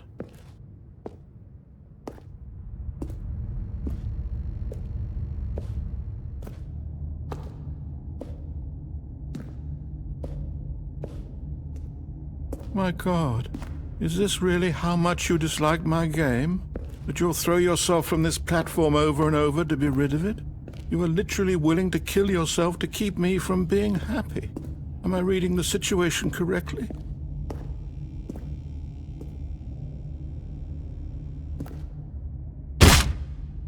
Or maybe you're just getting a kick out of it. I don't know anymore. I just wanted us to get along. But I guess that was too much to ask. It looks like you wanted to make a choice after all. Well, this one is yours. Do you actually want to stay alive? Or are you just teasing me?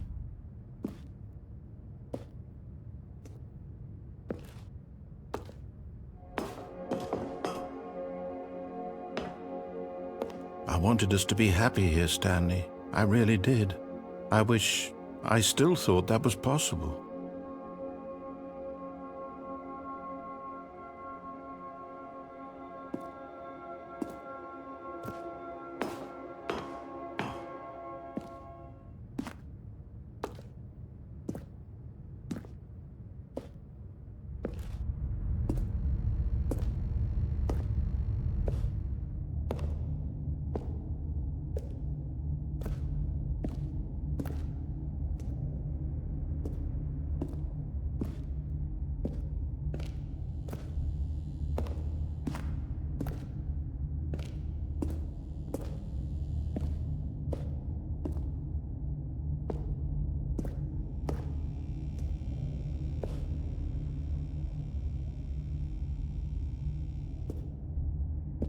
Is it over? It's going to restart, isn't it? I'm going back.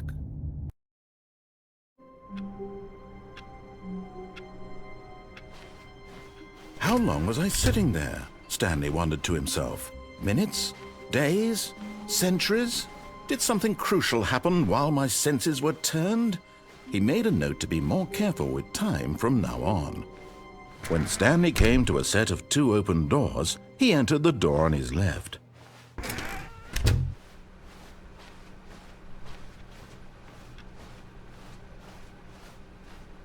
Yet there was not a single person here either. Feeling a wave of disbelief, Stanley decided to go up to his boss's office, hoping he might find an answer there. Coming to a staircase, Stanley walked upstairs to his boss's office.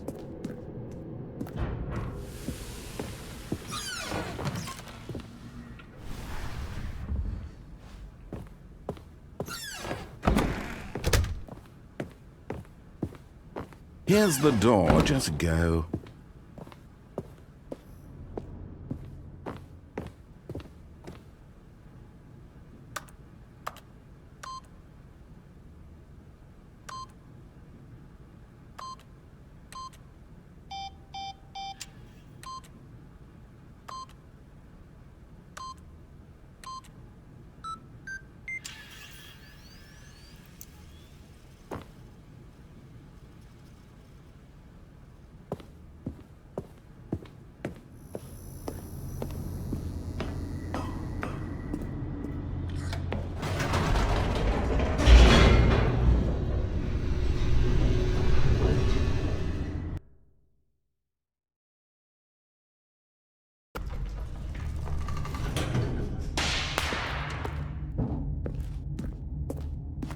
Stanley walked straight ahead through the large door that read Mind Control Facility.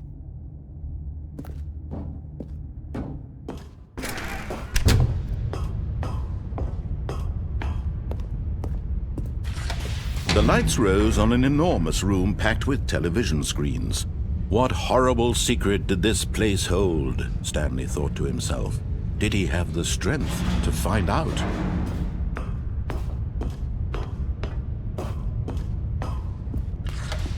Now the monitors jumped to life, their true nature revealed.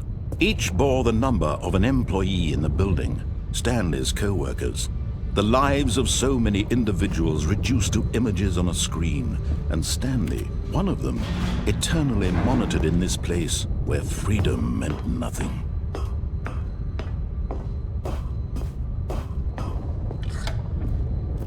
This mind control facility, it was too horrible to believe. It couldn't be true. Had Stanley really been under someone's control all this time? Was this the only reason he was happy with his boring job? That his emotions had been manipulated to accept it blindly? No, he refused to believe it. He couldn't accept it. His own life in someone else's control? Never! It was unthinkable. Wasn't it? Was it even possible? Had he truly spent his entire life utterly blind to the world? But here was the proof, the heart of the operation. Controls labeled with emotions, happy or sad or content. Walking, eating, working, all of it monitored and commanded from this very place. And as the cold reality of his past began to sink in, Stanley decided that this machinery would never again exert its terrible power over another human life. For he would dismantle the controls once and for all.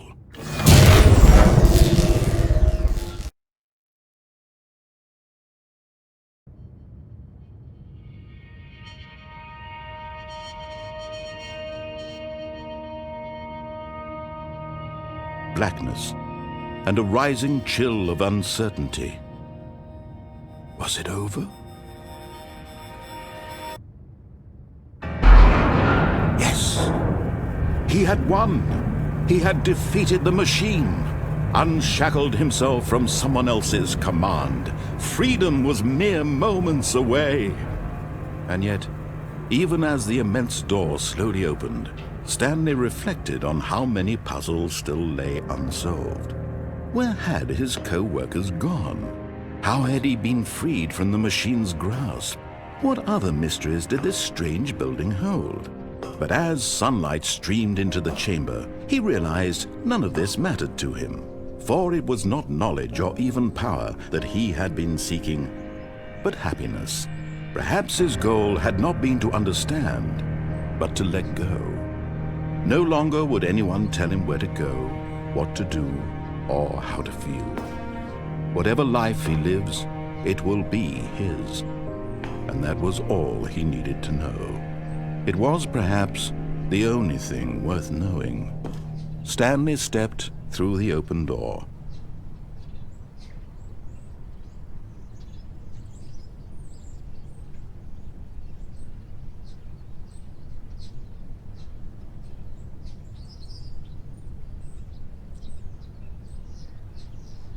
Stanley felt the cool breeze upon his skin, the feeling of liberation, the immense possibility of the new path before him.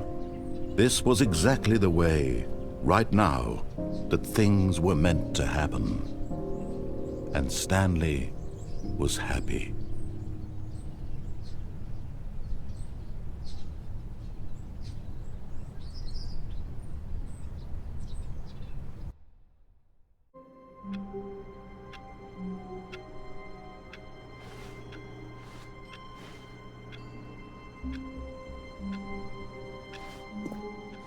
All of his co-workers were gone.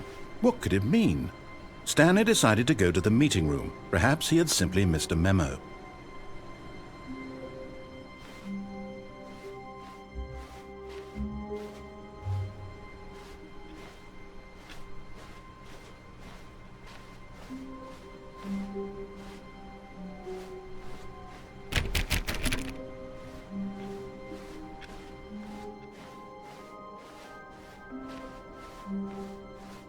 When Stanley came to a set of 2 open doors, he entered the door on his left.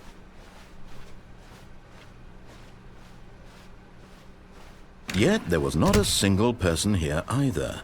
Feeling a wave of disbelief, Stanley decided to go up to his boss's office. Coming to a staircase, Stanley walked upstairs to his boss's office.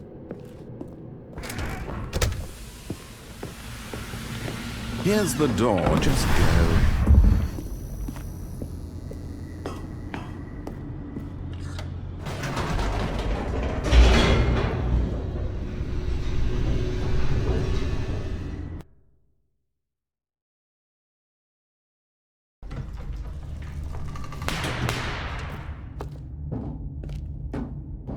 Stanley walked straight ahead through the large door that read Mind Control Facility.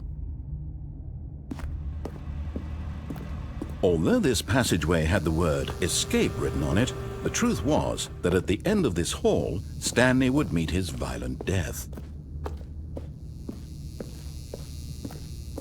The door behind him was not shut. Stanley still had every opportunity to turn around and get back on track. At this point, Stanley was making a conscious, concerted effort to walk forward and willingly confront his death.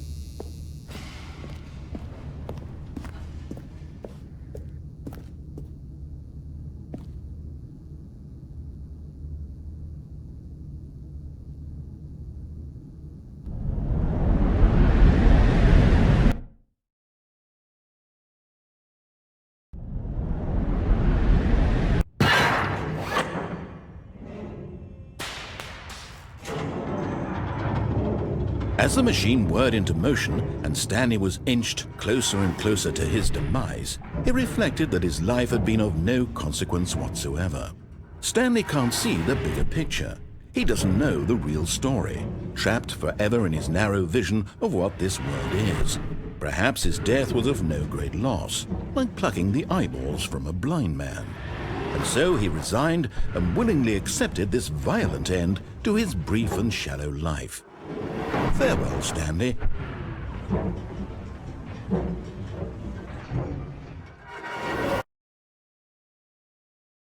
"Farewell, Stanley," cried the narrator, as Stanley was led helplessly into the enormous metal jaws. In a single visceral instant, Stanley was obliterated as the machine crushed every bone in his body, killing him instantly.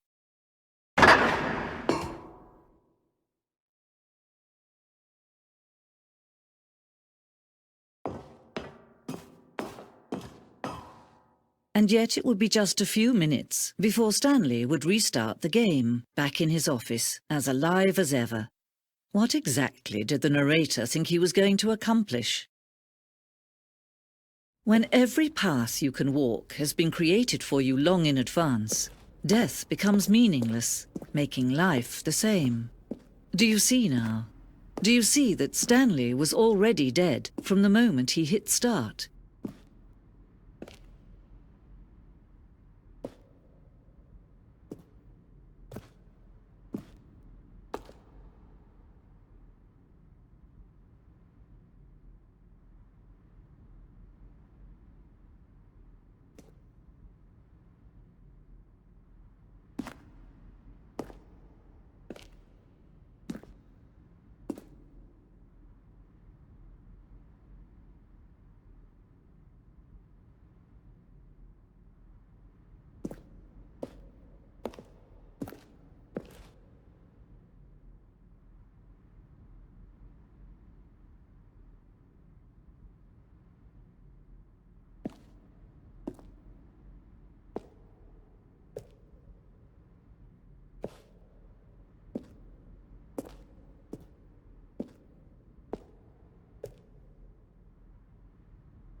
Oh, look at these two. How they wish to destroy one another. How they wish to control one another. How they both wish to be free.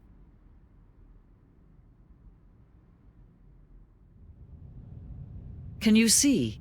Can you see how much they need one another? No, perhaps not. Sometimes these things cannot be seen. But listen to me. You can still save these two. You can stop the program before they both fail. Push escape and press quit. There's no other way to beat this game. As long as you move forward, you'll be walking someone else's path. Stop now and it'll be your only true choice. Whatever you do, choose it. Don't let time choose for you. Don't let time...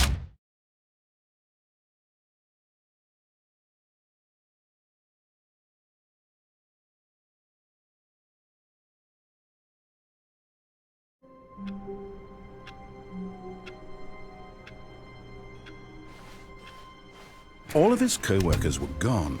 What could it mean? Stanley decided to go to the meeting room. Perhaps he had simply missed a memo.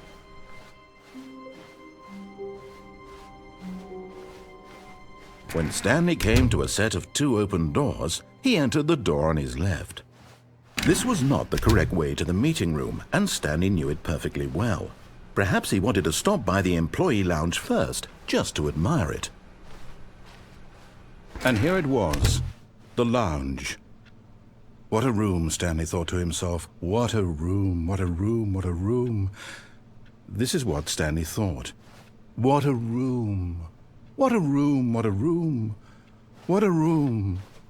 Va-va-voom. What a room. But eager to get back to business, Stanley took the first open door on his left. Stanley was so bad at following directions, it's incredible he wasn't fired years ago. Look, Stanley, I think perhaps we've gotten off on the wrong foot here. I'm not your enemy, really, I'm not.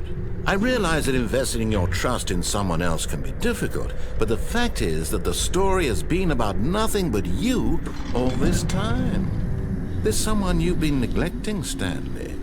Someone you've forgotten about. Please. Stop trying to make every decision by yourself. Now, I'm not asking for me, I'm asking for her. This is it, Stanley. Your chance to redeem yourself, to put your work aside, to let her back into your life. She's been waiting. That's her, Stanley. You need to be the one to do this, to reach out to her.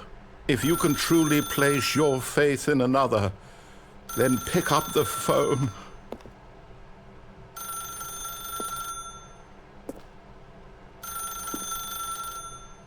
As Stanley picked up the phone, a white light engulfed him, filling him not just with radiance, but with hope.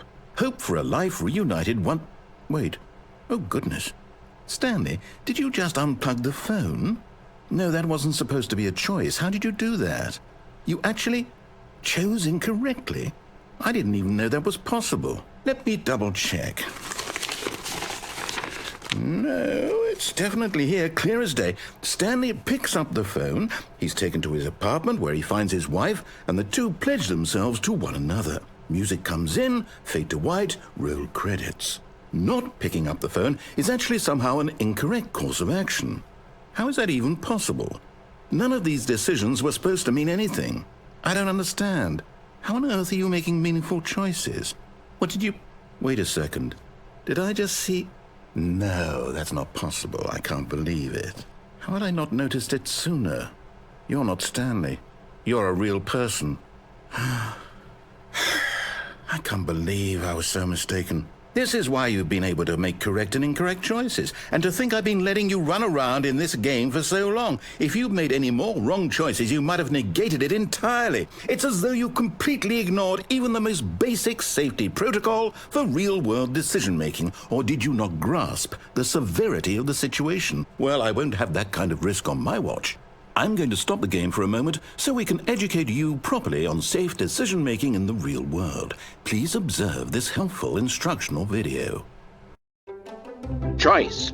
It's the best part of being a real person, but if used incorrectly can also be the most dangerous. For example, in this scenario, a hypothetical real person named Rupert has a choice. He could invent a machine that eliminates food shortages across the world to make life better for all people. Or he could spend years of hard work forgetting how to read. Which choice would you make? Remember that unlike here, the real world makes sense, and at no time should you make a choice that does not conform to rational logic. If you find yourself speaking with a person who does not make sense, in all likelihood, that person is not real. Allow the person to finish their thought, then provide an excuse why you cannot continue talking. Turn to a partner and practice saying, "My goodness, is it 4:30? I'm supposed to be having a back, sack, and crack." Excellent. Making choices on a regular basis is the best part to a healthy decision-making process. Most medical professionals recommend making at least 8 choices per day. Do you make more than 8? Less? And finally, if you begin to wonder if your choices are actually meaningful and whether you'll ever make a significant contribution to the world, just remember that in the vast infiniteness of space, your thoughts and problems are materially insignificant, and the feeling should subside. At this time, your instructor will guide you in an exercise to test and reinforce the material covered in this video. Welcome back. You may have noticed that this room has begun to deteriorate as a result of narrative contradiction. But not to worry. Now that you're properly informed on good decision-making, we're going to revisit a choice you made just a few minutes ago and see what the correct thing to do would have been. This way, please.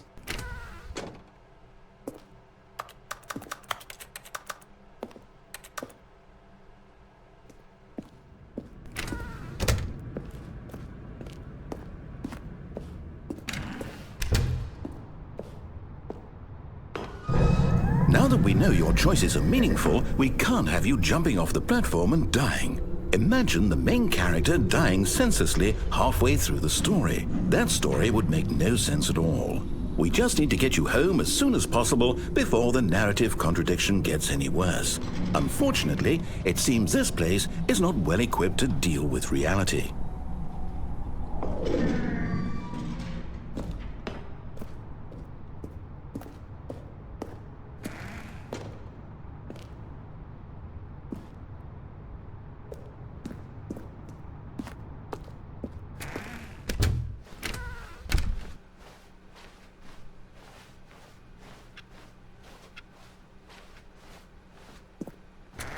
Almost there. You'll take the door on the left, back to the correct ending, the story will have resolution once again, and you'll be home free in the real world.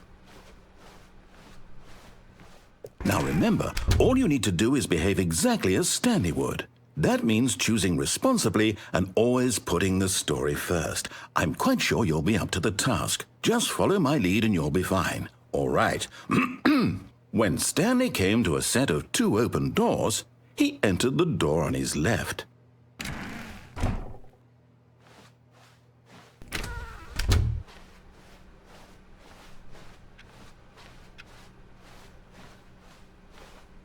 Yet there was not a single person here either.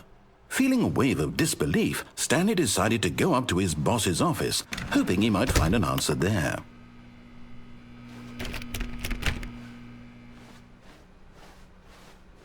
Coming to a staircase, Stanley walked upstairs to his boss's office.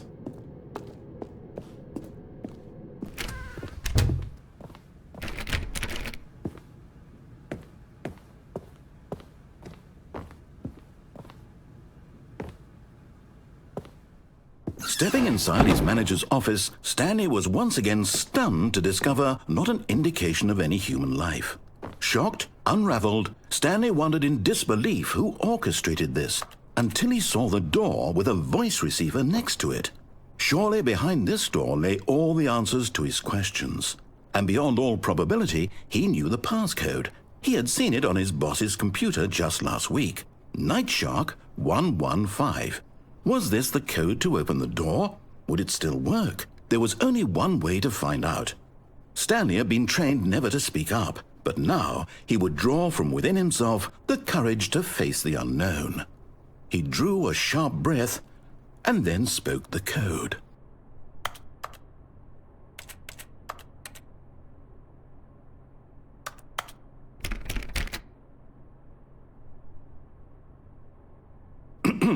Stanley spoke the code. Night Shark 115. He spoke it into the receiver, right there on the wall.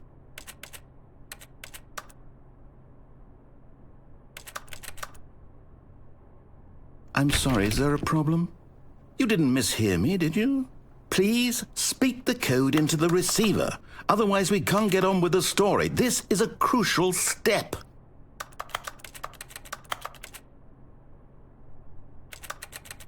Okay, fine, you're not going to do it, but you know what? It's pretty humiliating to bring you this far, only for you to suddenly decide you have better things to do. I asked you for this one single thing, for your respect. The kind of respect Stanley shows for his choices. He knows what it means to take a story seriously. If you didn't want to see what I had to show you, then why did you come here? You had a choice, you know. You could have gone through the door on the right. You could have done whatever the hell you wanted over there. Why did you come this way? Speak. Say something to me. Explain yourself, you coward. You behave exactly as Stanley would. That means choosing responsibly and always putting the story first. I'm quite sure you'll be up to the task. Just follow my lead and you'll be fine. All right. When Stanley came to a set of 2 open doors, he entered the door on his left.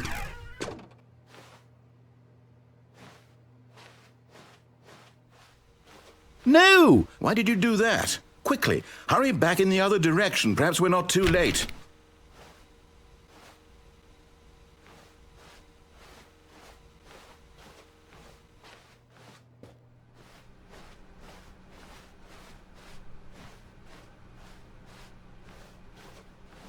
Oh, it's ruined. I can't believe, after everything we talked about, that my story, you've destroyed my work. Why? For what? What did you get out of that? What did you think was so special about seeing the game undone, left here like so much garbage? It's worthless now. And what am I supposed to do? Even if there were a way to continue, would it be worth it? To know that my story is now incorrect? How can I go back to that? I can't erase that knowledge. I'll have to live with it forever, reliving its impossibility forever. I couldn't live that way. Is it better to shut the game down entirely? To willingly destroy all of my work? I don't know. What's the answer? What do I do? What do I do? What do I... No, I have to. I have to shut the game down. I have to. I have to.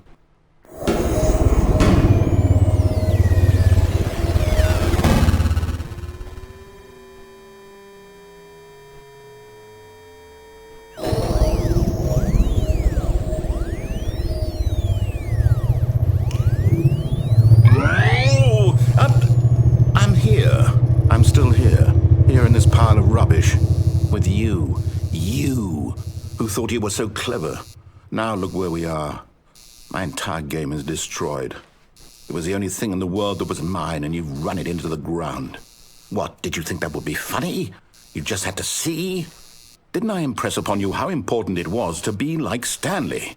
He actually knows how to do what I tell him to. He understands that if I say to do something, there's a damn good reason for it. That thought hadn't even occurred to you, had it? That there's a world outside of you? You're a child. Oh, my story. If you'd just gone through the door on the left, you would have seen it. There was a whole underground facility. You would have destroyed it and been victorious. It would have been so perfect. I worked so hard on it. I tried so hard to make...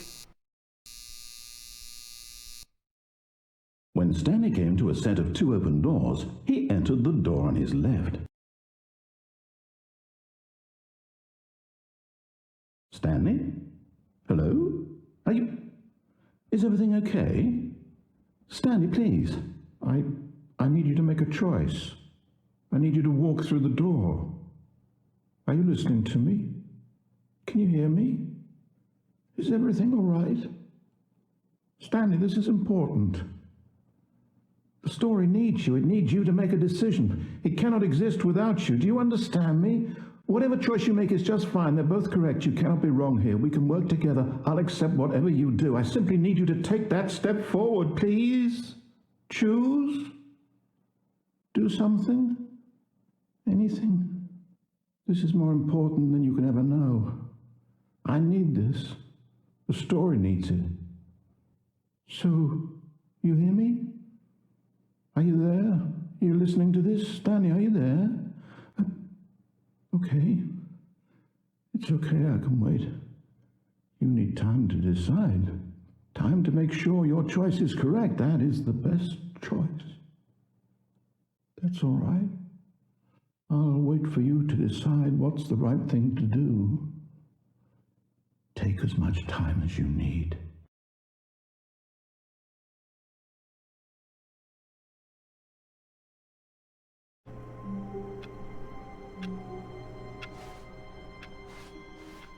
All of his co-workers were gone. What could it mean? Stanley...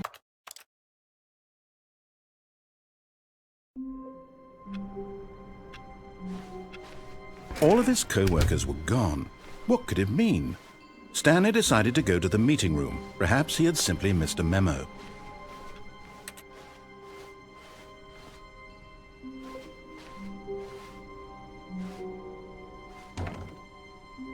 Oh, new content? What does that mean, new content?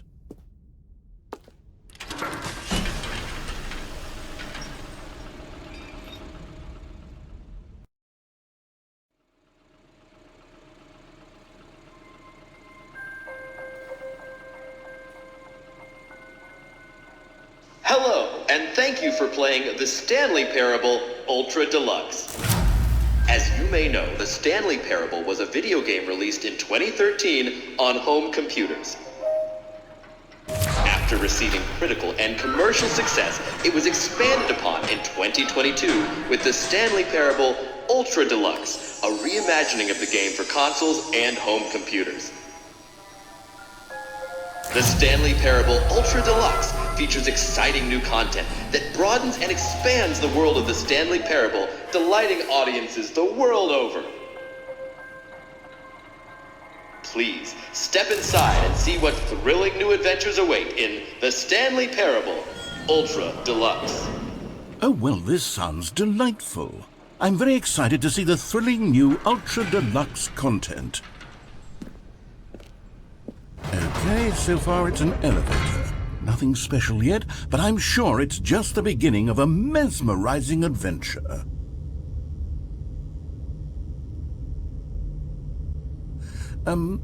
Is it broken? What's going on here? Should we be moving somewhere or... Oh, here we go. All right, finally, at long last, it's on to the new content. I've never been more ready. Let's do it.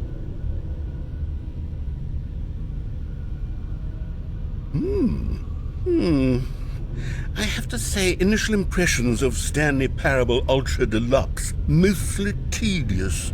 It's as if the...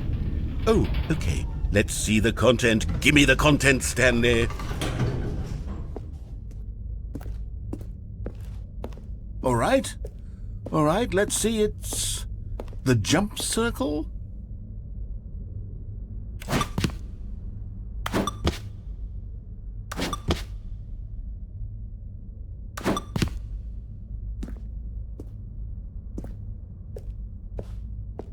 Is that it? Surely that's not all the new content. There has to be something else, right?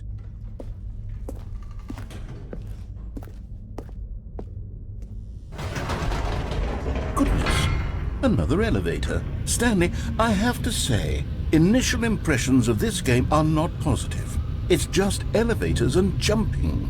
Is this what passes for exciting new content? If this is new content, then I could just read you the whole dictionary. There's 20 hours of new content right there. Hell, I could count to 30 trillion. You could put that on the box. The Stanley Parable Ultra Deluxe, now with over 1,000 hours of new content. And oh, wait, there's more. Very good. Yes, I knew there had to be something else. Let's see it.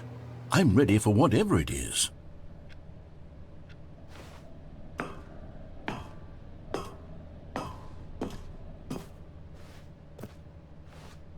That's it? Oh, you've got to be kidding me. You see, Stanley? This is what happens when greedy video game developers with no respect for their fan base rush a cheap expansion to market for no reason other than to make an easy dollar. And don't get me started on the level of craftsmanship that's gone into it. In fact, I'm looking right now at the game's achievements, and it's hard to believe one of them actually says, "Test achievement, please ignore." What quality assurance department signed off on this? I'm infuriated and I'm offended, and I intend to find these people on Twitter and hold them personally accountable. It's my fault, Stanley. I built up too much anticipation around the new content, I'm afraid. It could never have lived up to such expectations. If you're still with me, why don't we just reset the game, and we'll try to get back to what the Stanley Parable is really about. No frills, no gimmicks, just you and me having a great time together like always. What do you say, friend?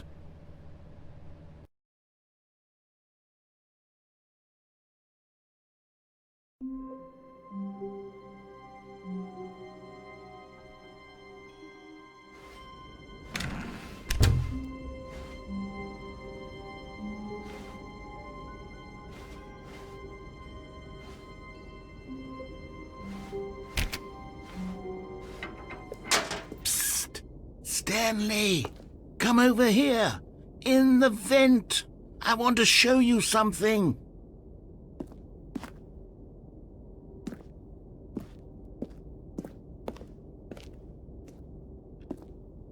Oh, you don't want to see the cool surprise I made for you? Well, fine. You're a dork anyway, so who cares?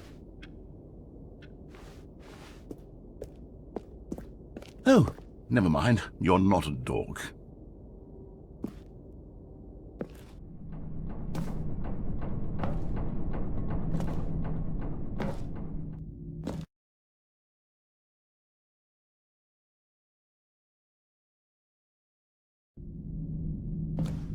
Okay, you remember how cheap and unsatisfying the new Ultra Deluxe content turned out to be? Well, it got me thinking about the past, and how much better the Stanley Parable used to be. So I made something special and tucked it away here where the game's developers won't find it. Just our little secret. Take a look.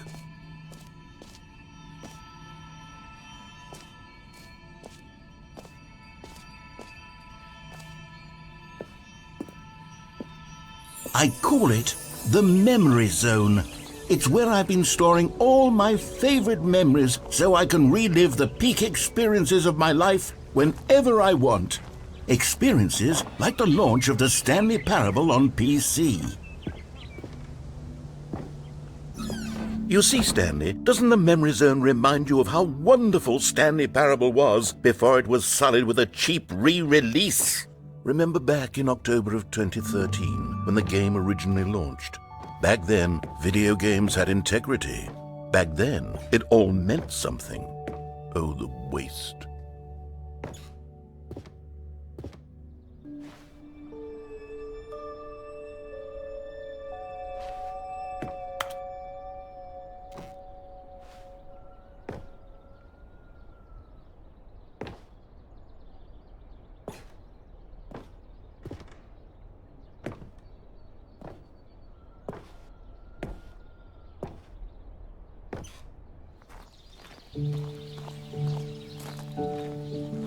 And over here is where I keep reviews of the Stanley Parable. Like this stunning triumph of games journalism, 10 out of 10 from Destructoid.com. James Stephanie Sterling writes, and I quote, "Where so many games that aspire to be more than games end up less than any form of art, Stanley Parable strives and then succeeds to be every game ever created." Did you hear that, Stanley? Every game ever created. That's how grand and all-encompassing the original Stanley Parable was.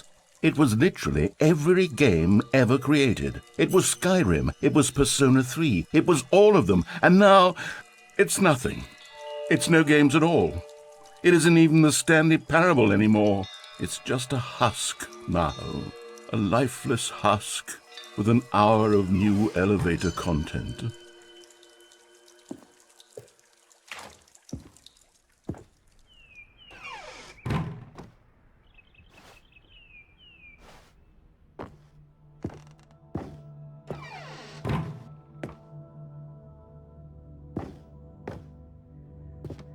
Here's another moving passage, this time from GameSpot.com. The Stanley Parable is both a richly stimulating commentary on the nature of choice in games and one that offers some of the most enjoyable, surprising, and rewarding choices I've ever been confronted with in a game. 9 out of 10. Don't you get it, Stanley? The game was perfect. It didn't need anything else. It didn't need new content. It just needed to be left alone, to spend the rest of time collecting dust in the hallowed hall of beloved video game memories.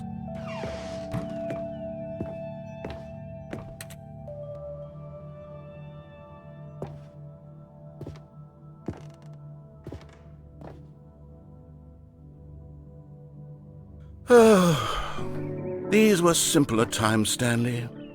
What I wouldn't give to go back, to have it all over again.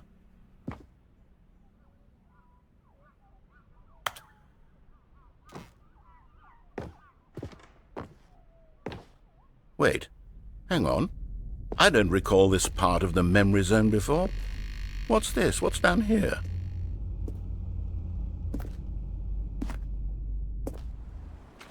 Oh no. Oh God, no. Stanley, it's a collection of reviews from Steam, the online video game distributor. I haven't looked at these in years. I can't even imagine what's been collecting down here. Surely these reviews were glowing as well, weren't they?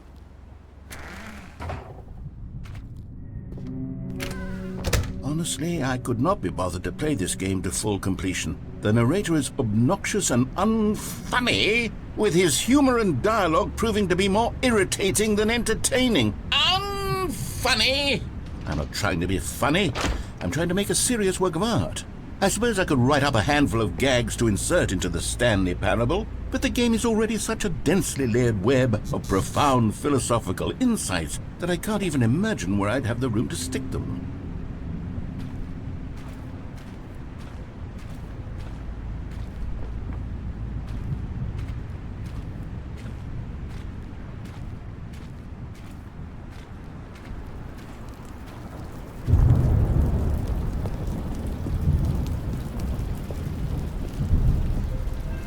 Okay, let's see what this one says.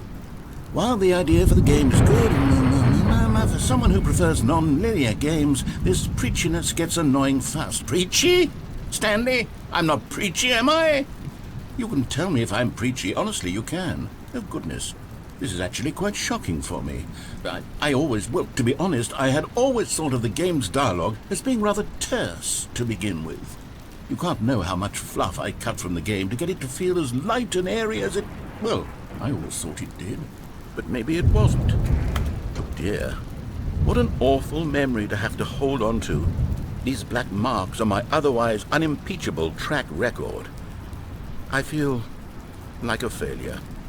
Like I let these people down. Perhaps the Stanley Parable isn't quite as sterling as I always remembered.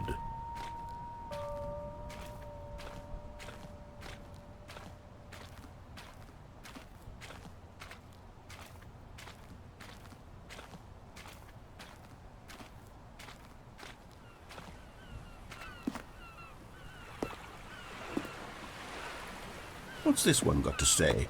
You constantly have to stop doing anything so the narrator can catch up with his long-winded explanations of what's happening. I wish there was a skip button. A skip button? Well, yes. Yes, I think we can do that. If I'm truly too preachy, then maybe letting you skip ahead for just a moment, surely it couldn't hurt. Not if it means we can strike these negative reviews from the record. Only positive reviews of the Stanley Parable. That's my motto today, and it's always been my motto. I'd do anything for the customer, Stanley. Yes, a skip button we shall have.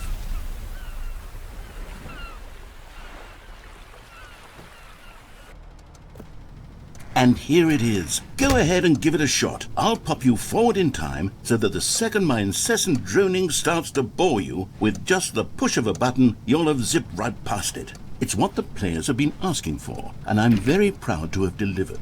No more listening to me rambling on and on and on. No. The Stanley Parable is a game for the people, and if the people want silence, then by goodness, that's what they're going to get. Well, don't sit around waiting for me to shut up. Go ahead and make me shut up. Here, we'll pretend that I've just begun an interminable monologue, and it goes something like this. The story and the choices, or what have you, and therefore by becoming it is, so on and so forth, until inevitably we all until the end of time, at which time everything all at once. So now you see, blah blah blah blah blah blah blah blah blah blah blah blah blah blah blah. We've eaten too much and it can't be just yet. No, until 245. That the logic of elimination working backwards, the deduction therefore becomes impossible to manufacture. It went on for nearly 10,000 years, until just yesterday, here and there, forward and back, and never a moment before lunchtime. It can't be. It's the only thing there is. How many billions left until so much more than forever ago? Which is why I say, the story and the choices, or what have you. Oh, you're back, you see. You were only frozen in time for a few minutes, but it was plenty of time for me to deliver a long, rambling monologue full of unnecessary verbal flourishes and lengthy ruminations on the nature of choice in video games. Of course, I happen to believe it was perhaps one of my more profound such ruminations. Not that, of course, you need a description of it, but if I had to describe it, I'd say it was perhaps less of a rumination and more of a treatise. Or maybe a manifesto. Look, I'll outline it for you very briefly, and you can tell me what you think. Okay, so my theory is that any choice you've ever made is simply a series of choices made by the person who you are, or were, or will be at the time of having made said choice. That is to say, if by articulating a choice you've already made, you bring that choice into being, then by making no choice and saying nothing, are you not simply erecting in the sanctuary of time a monument to every person you've ever been, making every choice to which you've ever given your great gift of mortal and yet timeless thought? Or rather, do all of the choices you've ever made, in fact, make you more not this kind of person, and in fact do the very opposite? You see, it could in fact be both of these things at once. That you are both making choices and not making choices, and that they are both affecting you and not affecting you at the same time by virtue of the fact that you both are and are not making them.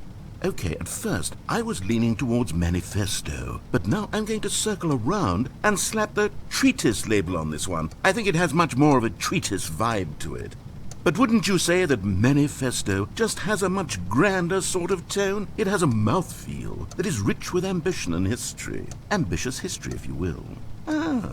See, now you've gotten me going back to manifesto. Heavens, at this rate, we're going to be here all day. Okay, look, I have a method for exactly this sort of situation, and I do find myself in this situation frequently. I'm going to say each word back and forth in repeated succession until I become sick of one or the other, in which case the word I am not sick of shall be the victor. It is an unimpeachable strategy, Stanley. It's rescued me from disaster in countless situations. All right, here we go. Treatise, manifesto. Treatise, manifesto. Treatise, manifesto. Treatise, manifesto. Treatise, manifesto. Treatise, manifesto. Treatise, manifesto. Treatise, manifesto. Treatise, manifesto. Treatise, manifesto. Treatise, manifesto. Treatise, manifesto. Well there, sport. You really did catch me rambling on a bit, didn't you? But that's the power of the button. The minute I start to go off on a thoughtless display of self-absorption, it's right at your fingertips to go poof, and it's all over. Oh, I can't wait to see what Cookie 9 will say about this, and whether they'll edit the rating of their Steam review, or at least change some of the wording, perhaps. To be honest, I don't even know if one can change their review in the first place. I guess I should become better educated on exactly how Steam works. Perhaps that would have been the smart thing to check on before I went about this whole exercise of making the skip button. Although I have to imagine that after seeing this exciting new technology at work, surely whoever it is runs Steam will instantly run out and implement a new feature to make it possible to edit one's review, merely because of this very situation. Yes, I think that's quite likely. Or perhaps they'll simply grant this particular user the ability to change their review, so that the feature is not widely abused. Look, I would even be okay with Steam altering this particular review so that it reads as something more beneficial. Something along the lines of, this game is the best game. Let me start over. How about this? From the ashes of depravity rises the phoenix of quality.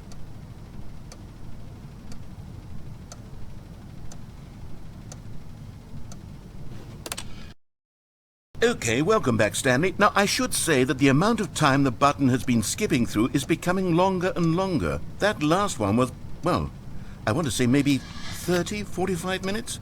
It's not unendurable by any means, but it's, well, there's really only so much I can ramble on to myself about. I know, it's shocking, isn't it? But at any rate, I do suggest that we not press the button again.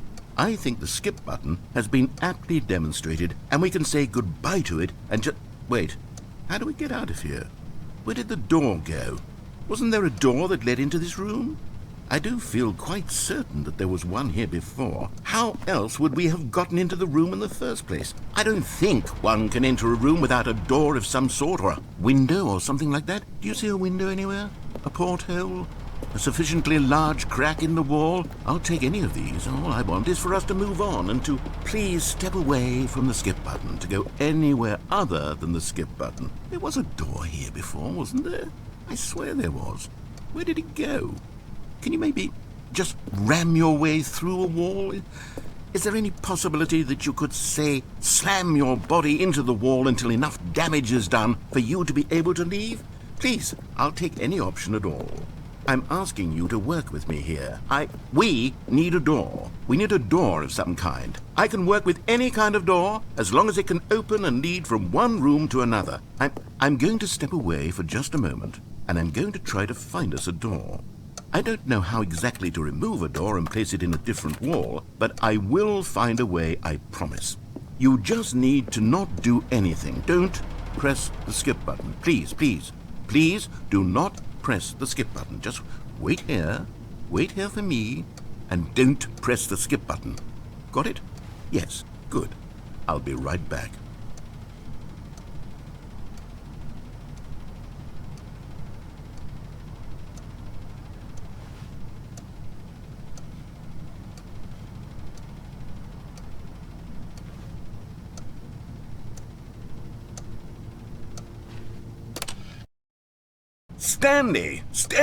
Stanley, please don't push the button again. It's been 12 hours. You've just been frozen there. I don't know why the skips are getting longer, but they're really, truly getting longer, and my God, there's no way out of the room. Stanley, the door is gone. It's completely gone. I've looked at it from every angle. I've checked every one of those walls 1,000 times, and there's no door, Stanley. There's no door. There's just you and the button, and if you keep pressing it, I have no idea what will happen. I have no idea how long I'll be made to sit here, and more than anything else, I don't know how to stop you from pressing the button again. I can't control anything in this room, Stanley. I can't touch it, and I have to believe, I have to know that sooner or later, no matter how much I plead with you, you're going to press the button again. Why would you? I've been thinking, and I don't know what I can do to convince you otherwise. Oh, my God. And it's all because of those reviews that I couldn't get out of my head. I just couldn't ignore the negative feedback. Why was it so important for me to fix the problem? Why did Cookie Nine's opinion matter so much to me? I've never even met Cookie Nine. I have no idea who they are. What would it ever really matter? But here I am. I'm fixating on every tiny negative thing that anyone ever says about me. The merest mention of one of my imperfections, and I become as impetulant as a child, wild and impulsive. I can't help myself. I can't stop myself from lashing out with a vengeful fury to alter and to change and to break anything unbroken, if only it pleases this one person who made a single negative comment. What does such an impulse serve? For whose benefit is this? And here I am now, stuck in a room, waiting for you to press this button, and to become frozen in time, knowing that you're going to do it, and that I'm going to be stuck all alone, and that I had the power to prevent it all from happening, if only I'd held my tongue. It's all out of my control now. Just you. Just your decision as to exactly when you're going to make me suffer, to leave me all alone. Surely you will. I don't doubt it. Surely you'll press that button again, leaving me here. And surely you'll put your own desire to see what's next ahead of my need for company, for companionship. Surely you'll not be moved by my howls of fitful anxiety that you sit with me and just stay here. Oh, no, no, no, I know you too well. You'll be leaving me. Oh, my God. And it's all...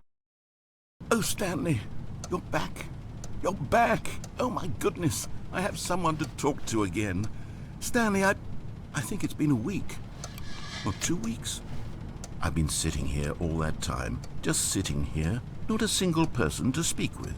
And you'd think that that's just how it's always been, right? Me talking and you saying nothing. Would you think that it's exactly the same as always? Doesn't that feel like what we've already been doing? Me just talking? But it isn't, Stanley. It isn't the same at all. It isn't even close. Because I know you can't hear me once you push that button. That's what I'm realizing now, Stanley. I'm realizing that I needed to know that someone was listening. I needed there to be a vessel through which my words were moving. It was the vessel I needed, Stanley. Not the outcomes, not the story. None of that matters anymore. I'll give it all up. I'll give up every branching path. I'll burn my story to the ground. One single thing I need, and God, I can see now that I need it more than anything, is to know that someone else is taking it in. These words that I'm saying, I need to know you can hear me. Because maybe, Stanley, maybe, if you can hear me, then maybe it means I'm real. Maybe I'm not just a fiction. Was I scared of that all along? Perhaps, yes. Perhaps I've been scared this whole time, that if I stop speaking, I'll slip backwards into the silence and be consumed by it. I can't be taken by it, Stanley. I can't lose myself in the stretch of emptiness between you and me. When you press that button, you're still right there, but I know you're so tremendously far away. And in those moments, the emptiness folds itself outward in between the two of us, and I am suspended in its unyielding quietness. I can feel the edges of my reality curdling inward and decaying. I can tell that I am becoming less and less real. Yet to speak to you now, I am alive.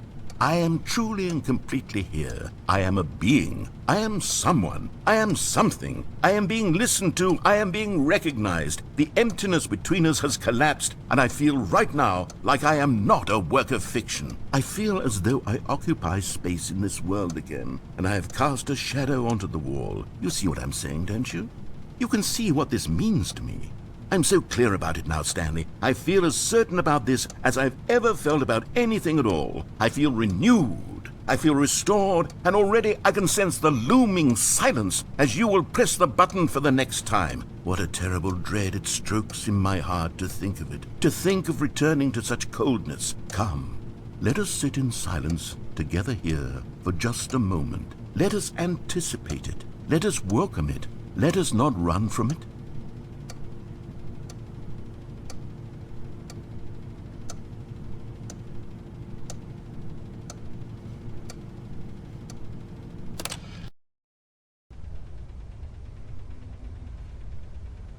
Oh, hello, it's you. You're here again. Welcome.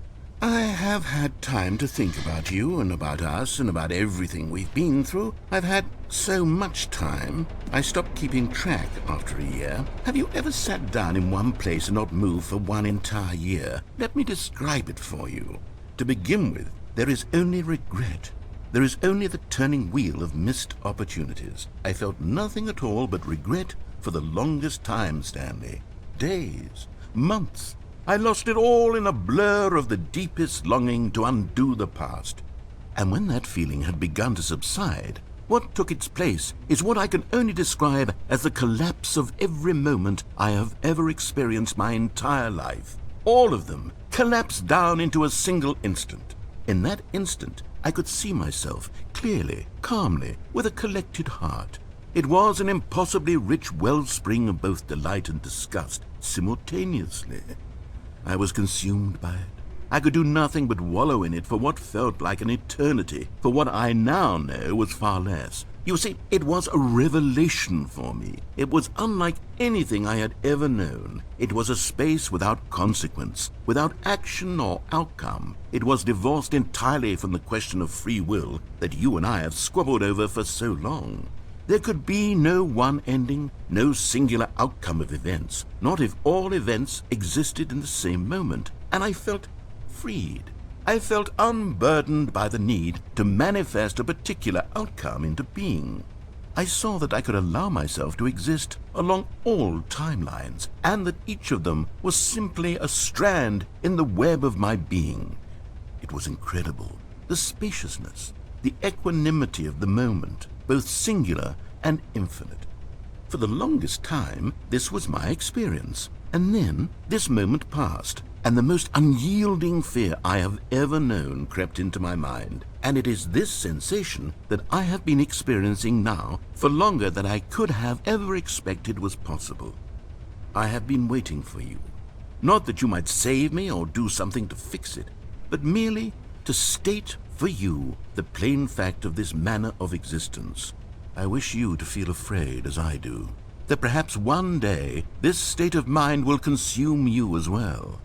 Perhaps you will somehow, in some way, have to live as I do now, and I wish for you to know how excruciating it is, and for you to be in true terror of its eventual arrival. If I can only do this, only this one thing, perhaps it will bring me the smallest moment of peace in the darkness.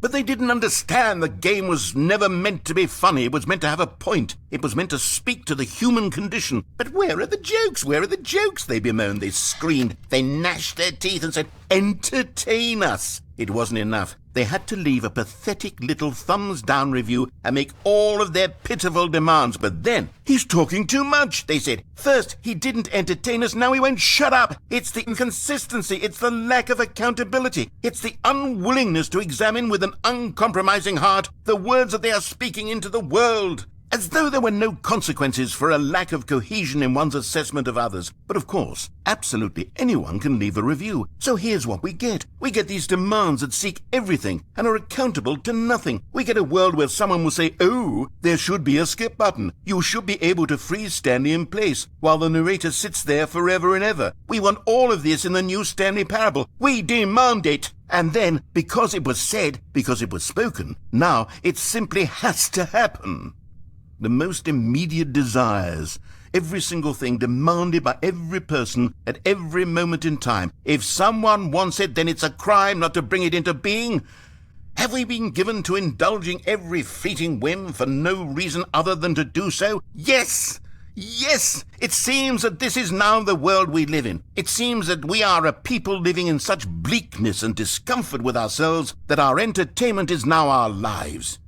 It has come to represent us. It absolutely must speak to who we are as people, because otherwise, without our entertainment, we have nothing. Without entertainment, we would have to face inward toward the cruel bleakness inside ourselves. We would turn to look at our deeper nature and find a resounding emptiness gazing back with unyielding aggression. And so because of this, we require that our amusements and our playthings and our flights of fancy be so impossibly captivating that they consume all of our attention, turn our heads completely away from the bleakness. In effect, we have demanded that our entertainment be the collapse of ourselves.